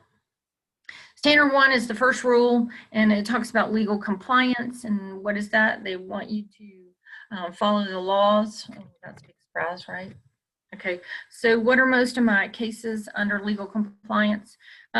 Well, the first thing you should know about legal compliance is that if you're going to be a teacher, they're going to want you to do a background check, which you've probably already done for student teaching. That's where they pull your GCIC, and they see if there's any previous convictions on your criminal record in Georgia. If you've lived in other states, they're going to pull your NCIC, which is your national criminal record, and see if you have any convictions on there. If you have convictions, it might prevent you from teaching. And there'll be questions on the application, the PSC application, that says, you know, do you have any convictions? And a lot of times people will check no, because why? Because they have been in pretrial intervention programs, and they have been in probationary programs, and the judge and their attorneys have told these people, you don't ever have to reveal it to your employer that you've been in probation. You don't ever have to reveal it to your employer that you've been in a pretrial intervention program. And the answer is, when you're a teacher, you do have to reveal it to the PSC and to your school system that you've been in these programs. And so people get in trouble with the PSC for not revealing that they have these convictions and they've been in pretrial intervention programs and probationary programs. So you do have to reveal that. And that's what all that language right there is talking about. People sometimes get their records sealed, even though they've had a conviction, and you have to reveal that too. And people don't understand that, but that's what standard 1 is talking about.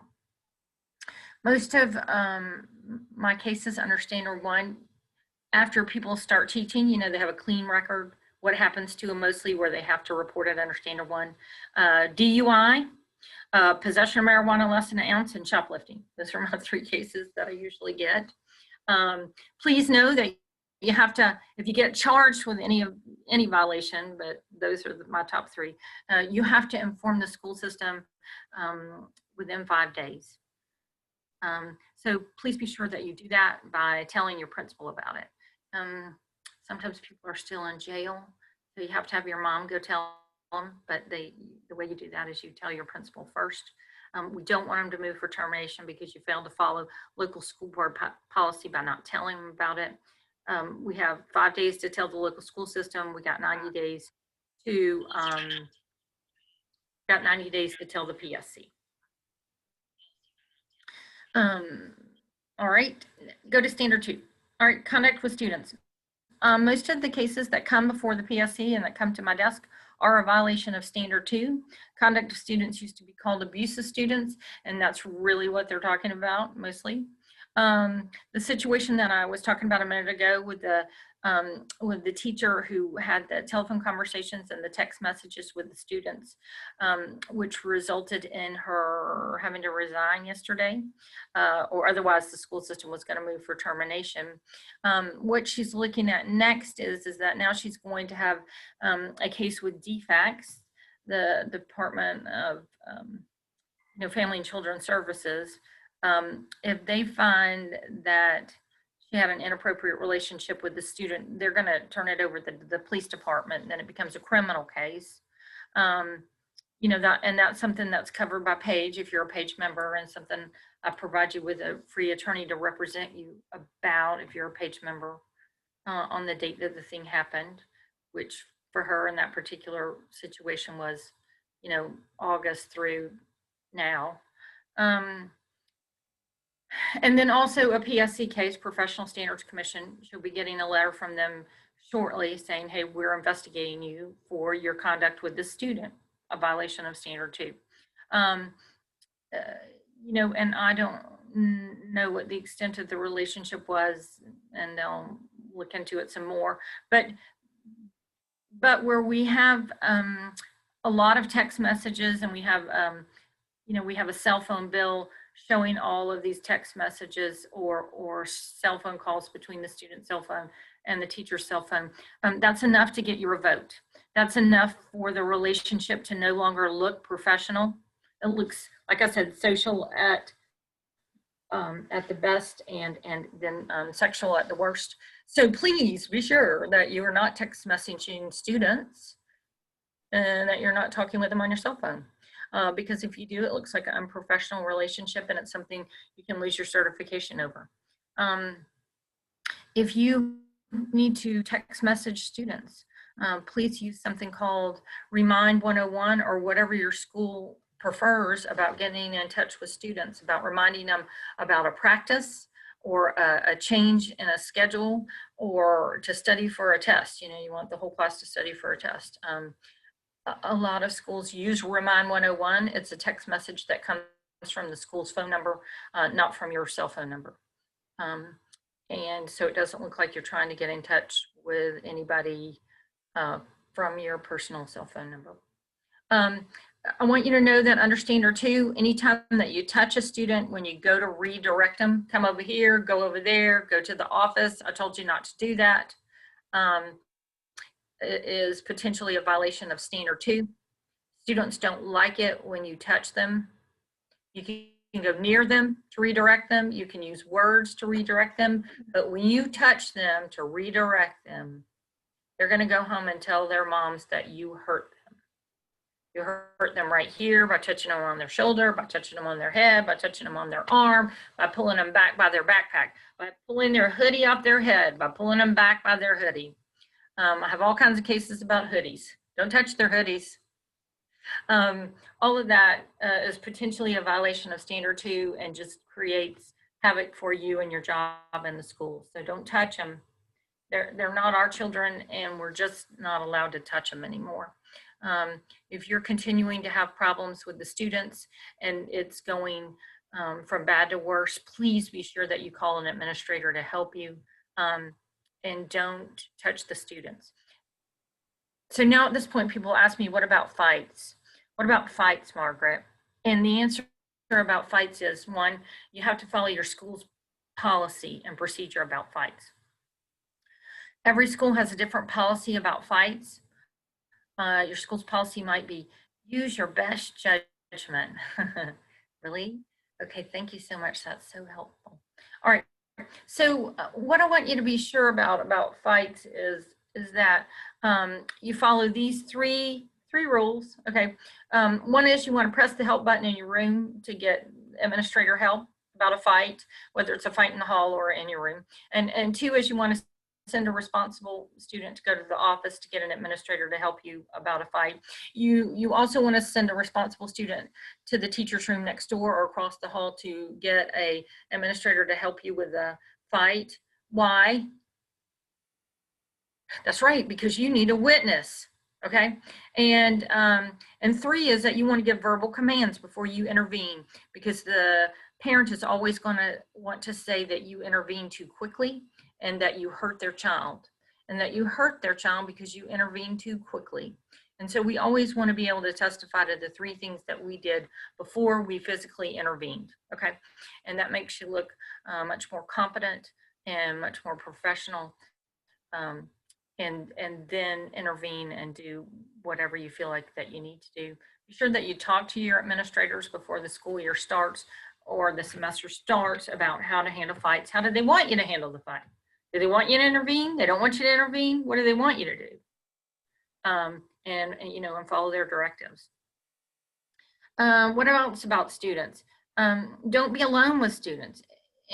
Anytime you're alone with students, you give them the opportunity to say anything happened, that you slapped them, you kissed them, you hugged them, you said they were a loser, their mom was a loser, their dad was a loser. You know, you put your hand on their thigh.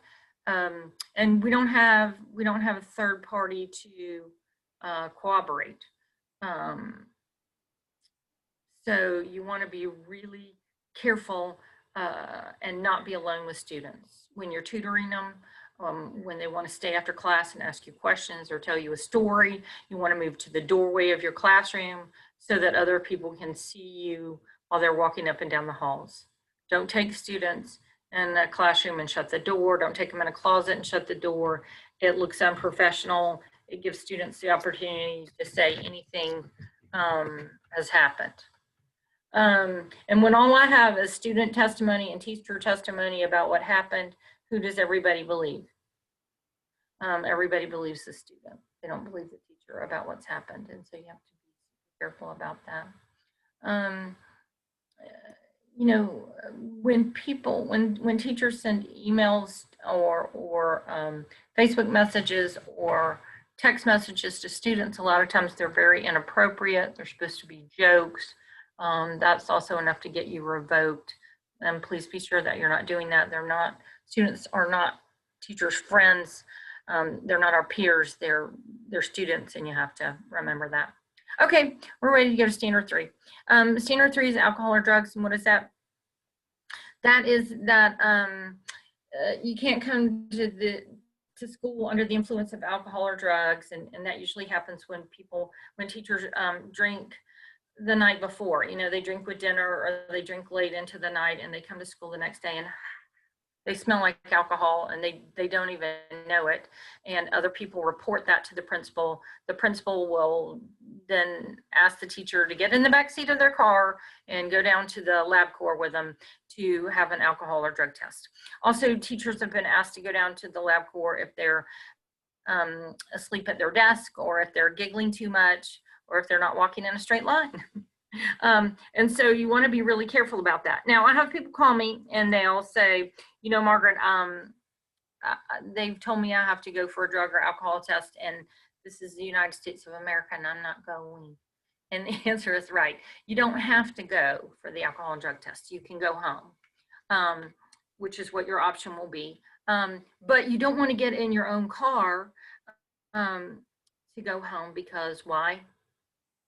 Right, because they will call the police, and the police will come and arrest you on your way home because you might be under the influence of alcohol or drugs and get a DUI. So you have to call your mom to come and pick you up and take you home. Now, if you refuse to take the alcohol and drug test, what does that mean? Automatic termination. And so you want to be sure that refusing to take the alcohol or drug test is what you really want to do. Because if it's not going to show anything, you know, certainly you want to go ahead and take that.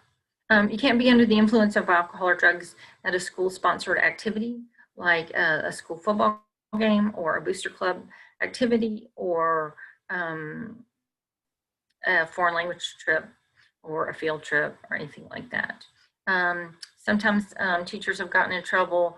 They have parties at their house and, you know, the whole neighborhood's there and students end up drinking in their basement or something like that, and they end up getting in trouble. So please be sure you don't have large parties at your house where students might come over and drink unbeknownst to you in your basement. They will take action against your certificate for that. Okay, standard 4 is, change the slide, please, Cindy. Thank you. Standard 4 is honesty. It used to be called misrepresentation or falsification, and that's really two things. The first thing that I get most of my cases about are number 4, and that's the reason for leave or absences. People call in sick, but they're not really sick.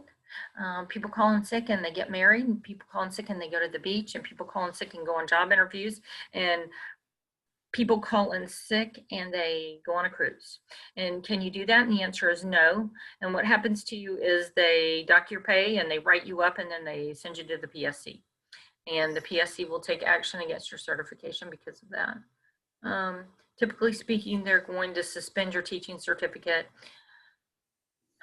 you know, for like 5 days. You don't get paid for 5 days, and you're going to have a suspension on your certificate forever. So anytime you go to apply for another job in another school system, or you go to apply for a promotion, they'll be like, yeah, that's a great candidate, we should hire them. And then they look at your certification, they're like, no, you got an ethics violation from 2021. Nope, we cannot hire this person. So you don't want to have an ethics violation on your certification forever for a silly reason, like you went to the beach or you went to the Georgia-Florida game, called in sick, and then they found out about it because you posted it on Facebook, and now it's on there forever. So please be very careful about that. The other thing about honesty is, signing off that you went to an IEP meeting but you didn't. A lot of times they'll come to you with a form and say they want you to sign it. It says you went to an IEP meeting, but there was no IEP meeting. And they might say, well, the parents wouldn't come. And you cannot sign off that you went to a meeting when there was no meeting. Don't sign off on it. It's a 20-day suspension. Okay, go to the next one, standard 5. Standard 5 is public funds and public property. What is that? Public funds is anytime you get put in charge of school money, field trip money, or basketball uniform money, or book order money. They're going to have a procedure at your school to follow for money, and it might be that you have to give out those little receipts, or it might be that you have to turn it in every day to the office to the bookkeeper, but you can't find the bookkeeper. If you leave it on your desk, the money gets stolen. If you put it in a drawer in your desk, the money gets stolen. You're responsible for it, and it's going to be a violation of standard 5 because you didn't follow the policy, which was to turn it into the bookkeeper. And then it becomes a whole big thing. And then it becomes, well, did you steal the money? And then it becomes maybe a criminal case. So be careful about school money. School money is a real problem. The other thing is public property. This is the bigger part of my cases under standard 5. The piece of public property that gets everybody in trouble every day is what? Hey, did you already go, or are you still there? I'm on my way there. Perfect. Can you get some sriracha sauce too? Whatever the sweet, whatever chili, whatever the fuck it is. KK, you have big your ass thing sound of, on.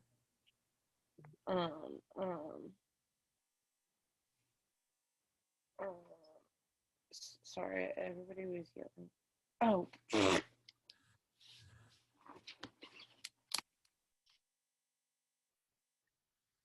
Okay, so let's say that particular thing happens during a faculty meeting. That might be a Zoom meeting because we might get on lockdown again about COVID. Okay, and that's the kind of thing you can get written up for unprofessional conduct. But it's also the kind of thing that can go to PSC for unprofessional conduct.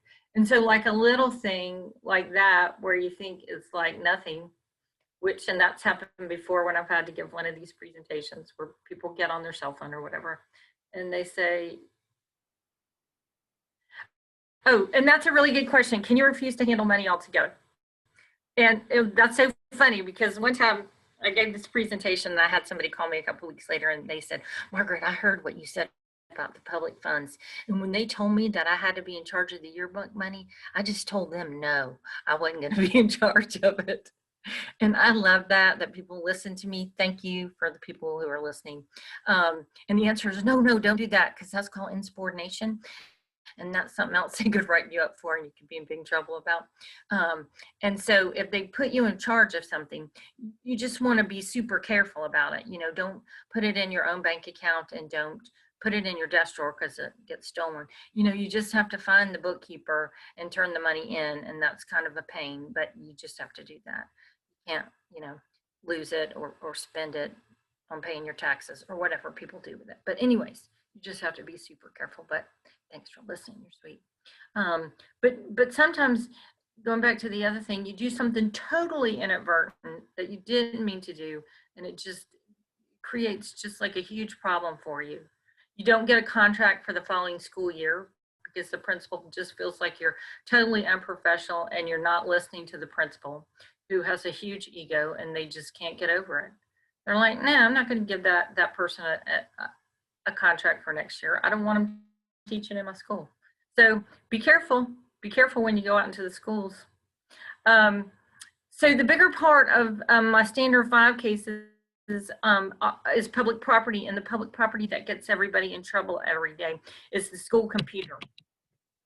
And you all will get assigned a school computer, right? And what happens is that people start doing personal business on their school computer. You know, like they start looking at websites that have nothing to do with school business, and they start sending and receiving personal emails and, you know, stuff like that. And they'll send naked pictures of themselves to other people and, you know, stuff like that. Anyways, so then they press delete, and they think all that stuff is gone, right? It's gone. No, and y'all are young, so you understand it better than older people, but no, it's not gone. It lives on forever and ever in the cloud or in the hard drive. And so anytime that they want to investigate you, they just pull everything out of the hard drive. And, you know, they've decided for whatever reason about the sriracha sauce, they don't like you, and they're going to pull everything out of the cloud and see what it is. Okay. And so when they pull it all out of the hard drive or the cloud, they read all of your emails and they look at all the websites that you've been visiting. And if there's anything at all that doesn't have anything to do with school, then they can move for termination at the local school system level, and they can send a letter of complaint to the PSC under Standard 5, asking them to take action against your certification for violation of Standard 5 public property. And that's the standard that gets, you know, superintendents terminated and principals terminated, and then action taken against their certification because they've been sending, you know, emails to a teacher that's not necessarily the teacher that was their wife. Anyways, it's been very dangerous. So you want to be careful, very careful on the school computer. Also, please know that on the school computer, your emails are not they're not confidential. You know, everybody thinks these are my emails and they're confidential.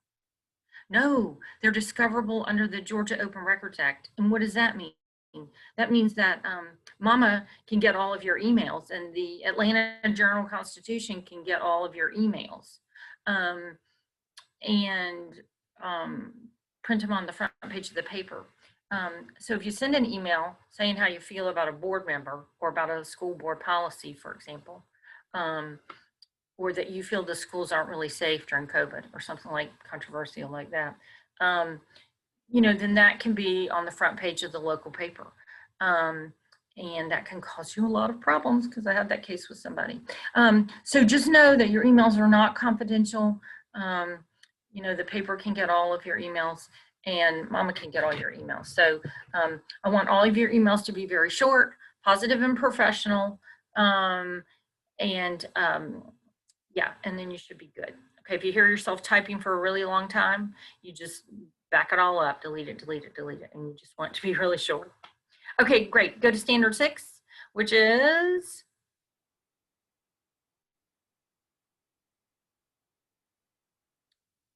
great, remunerative conduct. And that is that sometimes teachers have a job after school and on the weekends, like that in that picture right there. It looks like she's got a job after school or on the weekends teaching a basketball camp or basketball lessons. And you cannot take money from parents or students that you're teaching or teach basketball lessons or music lessons, but it couldn't be to any students that you were teaching this school year. And also you have to go to your principal and get permission to do that anytime you have a job that's after school or on the weekends. So if you were babysitting or if you were working at a job at Outback, waiting tables on the weekends, you'd still have to do that. You still have to go to the principal and say, hey, Mr. Principal, I have a job over in Atlanta or over in Carrollton, and I'm waiting tables at the Outback on the weekends. They just need to know, because they don't want to have a parent come in and surprise them and say, sure, we failed 4th grade. The reason we failed 4th grade was we didn't go into that Longhorn and leave them $100 tip. And that's why we failed the 4th grade. And, you know, we need for the principal to be able to say, okay, we know that they have this extra job where they work at the Longhorns, but we don't think that's why your child failed 4th grade, but we'll look into it. We don't want them to say, oh, really? We had no idea. You know, so you have to be sure that you get school system permission, and you have to be sure you don't take money from students or teachers. Students with this school year. So I had a case where there was a teacher who had a ballet studio and a teacher who had a karate studio or karate dojo, and they were giving lessons to students who were, you know, some of them were in their class this school year, and then they each got a 5-day suspension. So you have to be careful about that. Okay, standard 7, we can change the slide.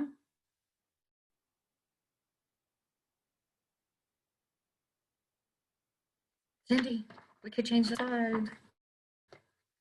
Standard 7 is confidential information. Okay, confidential information is a merit of a federal law called FERPA, the Family Education Right to Privacy Act. And that means that student records are confidential. There's 4 kinds of student records that are confidential. And that's academic, discipline, health status, family status. There's 4. Most of my teachers get in trouble by just like talking. We're really good at talking. So when you're teaching school, no one cares what you're saying. Okay, but if you go over here to the side to talk to another teacher, to talk to the principal, to talk to the counselor, to talk to a parent volunteer, all your kids are listening, the custodians are listening, everybody's listening to you. Why? You have secret information. And if you're talking about a parent or student, they're going to go back and tell them. If you're at a restaurant, if you're at the ball field and you're talking, everybody's listening. They want to know what you're saying. So you have to be careful about what you say, because everybody's listening, and it could violate standard 7 or it could violate FERPA. FERPA originally created to protect students who had health problems like AIDS. If you had a student in your class who had AIDS, you couldn't tell anybody, not other teachers, not other students, not anybody. Why? They're protected by that federal law that lets mama get money damages from you if you share that information. It's just confidential student information. Family status is, are they on the free lunch program? Do they live on this side of town? Do they live on that side of town? Do they have 2 mamas? Do they have 2 daddies? That's that kind of thing. Health information, do they have AIDS? Do they have hepatitis B?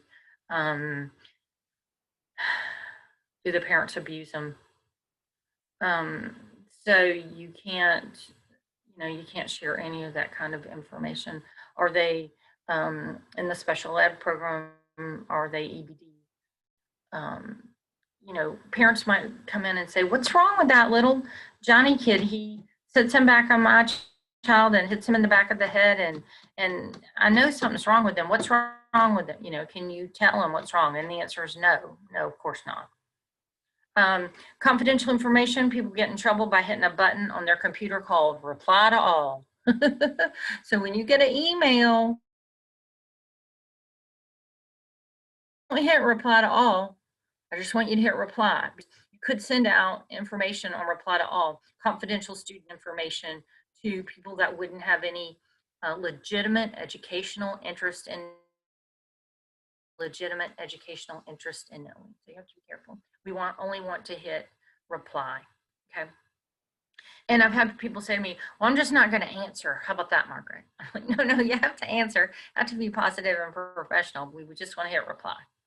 Okay, great. Let's go to standard 8, which is required reporting. Oh, no, they've changed it. Abandonment of contract. Okay, abandonment of contract, they have gotten rid of that. And you would think that, okay, that's a great thing, Margaret. They got rid of abandonment of contract. Okay. Standard 8 is now called required reporting. Okay, so just go to the next standard for me, Cindy, which is required reporting. Boop. Okay, Cindy, can we change the slide, please?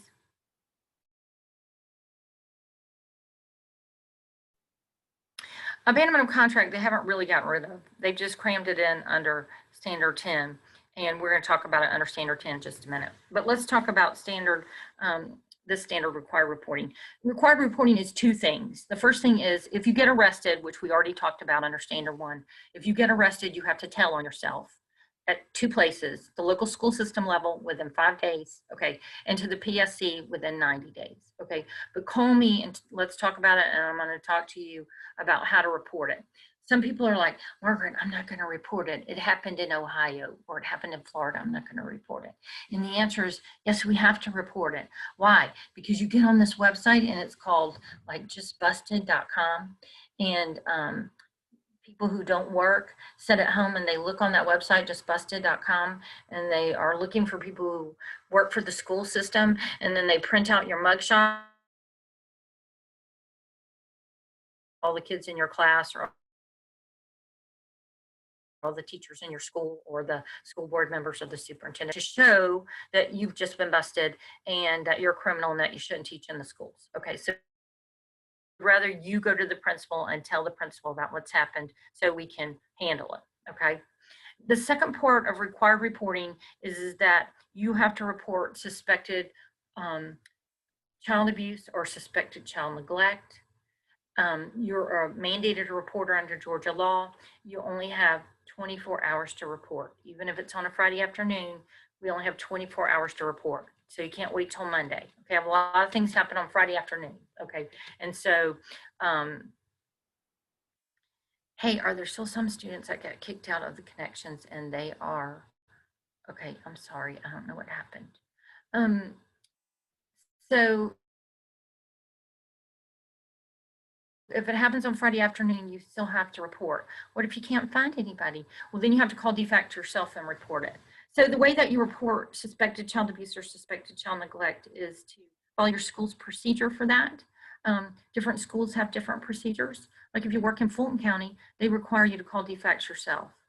But different schools will have different procedures for reporting. I have teachers who get in trouble for failure to report. Why? Because they're not sure. They're not sure if it's suspected child abuse or not. I mean, if it's child abuse or not. Okay, but the standard is not if you're sure or not. The standard is, do you have any information? And if you have any information, you must report. Okay, so so you have to report all kinds of things because you'll get information about all kinds of things, and then you have to report. Okay, and that's the best way to make a reporter, or you don't run afoul of the code of ethics. And the other reason why people get in trouble is they think that somebody else reported it. No. You have to report it too. And besides that, that other person that you thought reported it, they didn't report it. So you must report it. Okay, that's really paramount. Okay, and we have kids that you know, end up getting killed because they didn't get reported at school. So please be sure that you're reporting. That's really paramount. Okay, let's go to the next standard, which is professional conduct. professional conduct is super vague. It is, those pictures are hilarious. Okay, professional conduct is super vague.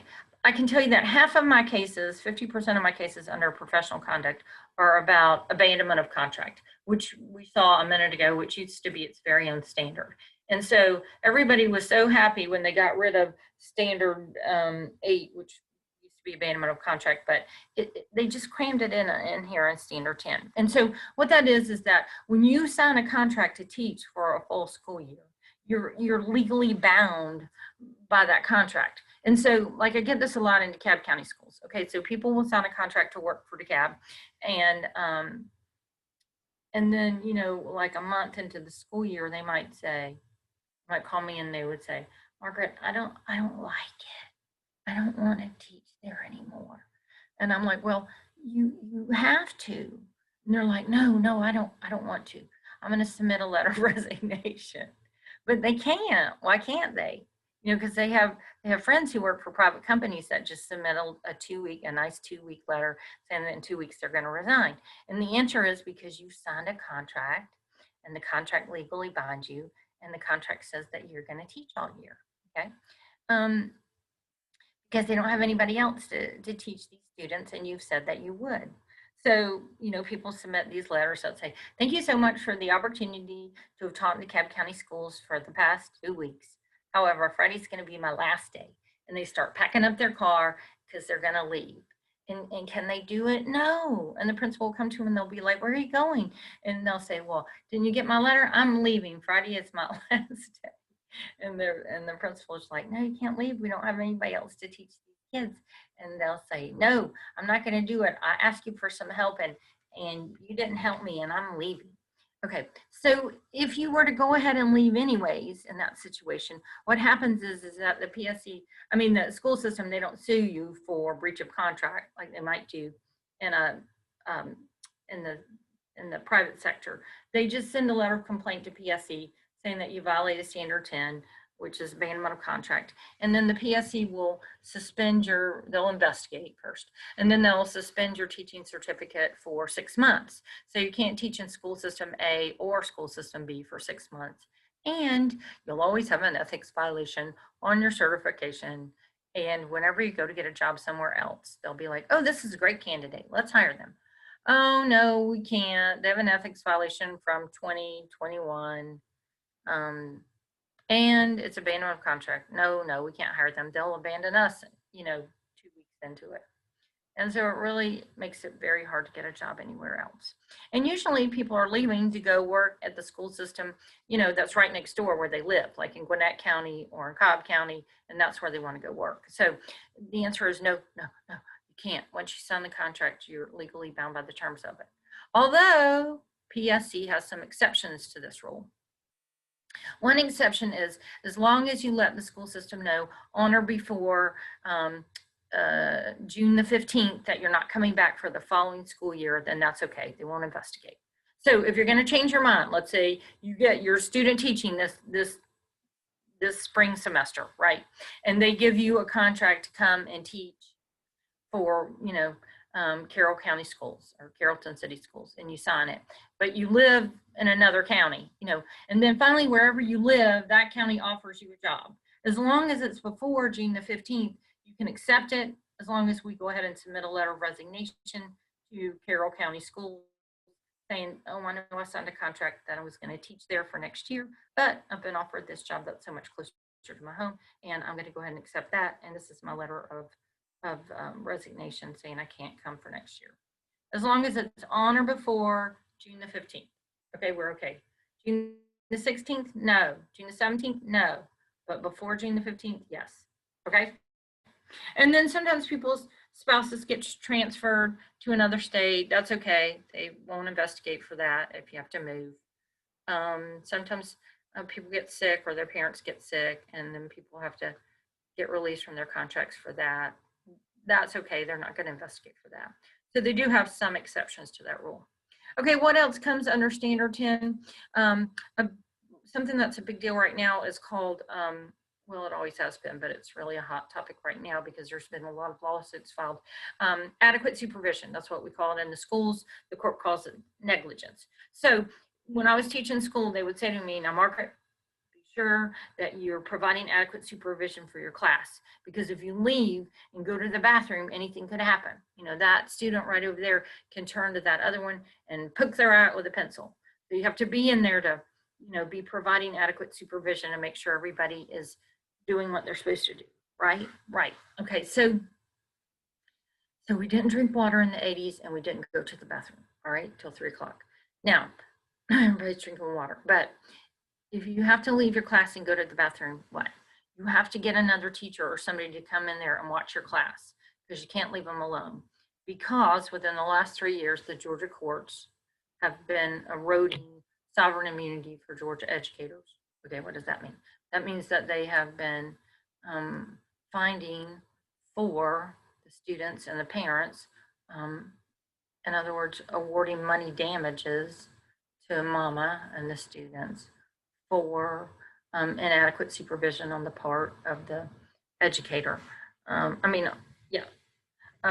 If they weren't in there when the thing happened, or if they weren't near them when the thing happened, or if they weren't doing whatever it was they were supposed to be doing. So what? So like if you were to leave the class alone, like in the olden days, we would say, okay, now you over there, you take names, and I have to go down the hall for a minute and I'll be right back. And y'all finish that assignment. Okay, and then you leave and that one pokes that one's eye out, and you come back and you're like, oh no, I'm so sorry, and here, you go to the clinic and you're in trouble. Okay, no, that student is not in trouble. I mean, they are, but you're in trouble for leaving the students without adequate supervision. So please be sure that you don't do that and you are providing adequate supervision in the classroom. When you leave, students can, one student can have a seizure, fall out of their desk, and have a severe head injury. When you're out on the playground, only be out there the right amount of time. Like if you only have 20 minutes to be out there, stay out there 20 minutes, not 30, not 45. We had some really bad cases one year where it was towards the end of the school year. They didn't have a lot to do. They stayed out there much longer than they were supposed to, 45 minutes or an hour. And during the last part of that time, a student died. And there was a huge lawsuit about it, alleging negligence and inadequate supervision. There's a severe injury to the student. So you have to, and it was alleged that the teacher wasn't out there walking around. You have to walk around amongst the students. You can't be sitting down over here on a bench. You can't be 500 yards away from the students talking to other teachers. You have to be walking around looking at them. You have to only stay out there, the right amount of time. Okay, we have to come in. There was another case where they didn't come in on time. They stayed out an extra 15 minutes, and it was a windy day, and the tree limb blew down and fell on the little girl's leg, and the little girl had to get her leg amputated off. And there was a big lawsuit about that. Because why? Because it was negligence. She stayed out there too long. It wasn't if they had come in when they were supposed to come in, then the little girl would still have her leg, so you have to really watch that. And then there's a lot of things about coaches, if you're in charge of a sporting team and you're out there practicing, and you have to follow the rules about it. Was it over 90 degrees, or are you supposed to be practicing in the building or practicing outside? And then student athletes die during the heat, and then there's always a lawsuit about that. And so you have to be sure that you're following the policies of the school system regarding practices and what the temperature is, and does everybody have water? And that's true with the band too, and things like that. So, the attorneys in Georgia know that they can now get money damages from the school system and from the teachers when there are these inadequate supervision cases. Some of them are about letting kids go home with people who are not on that card, not on the approved card to go home with. That's why they're so particular about who they let the students check out with to go home. Some of them have been about science experiments where they've used chemicals that have set the students on fire. You have to be super careful if you're a science teacher when you're implementing some of these experiments. So you never know where these inadequate supervision cases might pop up. Counselors who have left students alone to go check on another thing that's happening in the building, and then that student falls out of the chair and has a head injury because they were left alone. So don't leave students alone. Take them with you wherever you go. Just don't leave them alone. Don't leave your class alone. Watch the time. You really want to be super careful about implementing adequate supervision to your class. Okay, and then the last standard is, yay, we're to the last one. It's testing. It's standard 11. So we have 11 secret rules, not 10. And the good news is that the PSC doesn't care about history tests and spelling tests. They only care about standardized tests. And what they want to know is the educator or the teachers cheating? They're pretty sure that you're going to cheat. Why? Because they've seen cheating before. If you'll think about the Atlanta public cheating scandal. I want to tell you that I've had these testing cases from all the school systems in Georgia. Testing cases come about where the teachers fail to follow the rules of implementing the standardized tests that are sent from the state. Standardized tests will be the Georgia milestone. Standardized tests will be the CRCT, the special ed tests, the ESOL test, the Georgia milestone. Those are the kinds of tests that the PSC is concerned about. They want to know, are you cheating before you give the test? Or are you cheating during the test? If you're cheating before the test, you've seen it, you've seen the test beforehand, and you are teaching what's on the test ahead of time, very specifically. And then if you're cheating during the test, somehow you're not implementing the test the right way, or you're giving them the answers during the test. Now that we've gone to testing with computers, we're having a lot less testing violation cases than we used to, which is great. Delighted that we're giving the test with the computer, but mostly you have to listen when the testing coordinator has a meeting with you. It'll be a long meeting, but they're going to tell you how to implement the test, because when you go in there and shut the door to implement the test, it's all on you, and you have to implement the test the right way.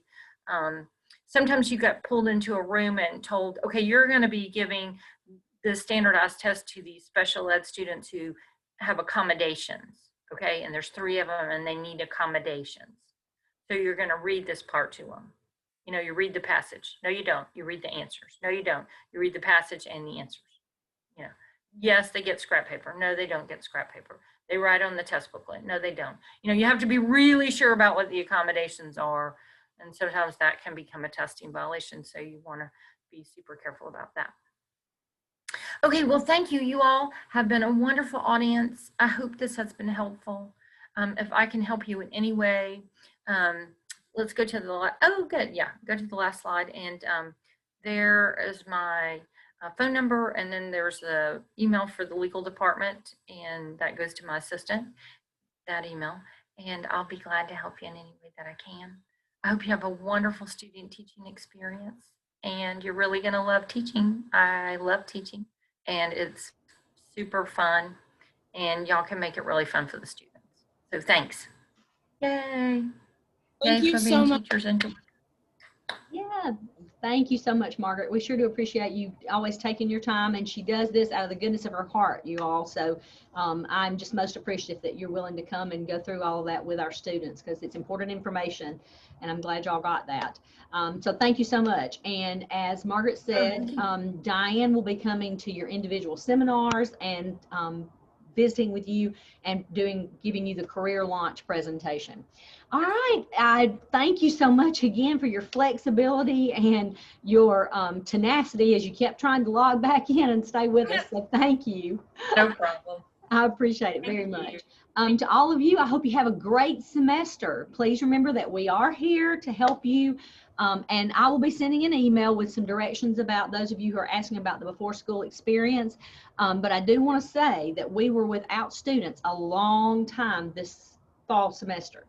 So y'all were really cheated out of several weeks of face-to-face instruction with students. So we are taking that into account when we're talking about the second semester and how you need as much time in front of children as you can have in front of children to be the best prepared that you can be. So I'll be sending you some information about that. All right. Have a great semester. Call us if you need us. Take care. Thanks again, Margaret. Okay, thank you. All right, Y'all have a great day.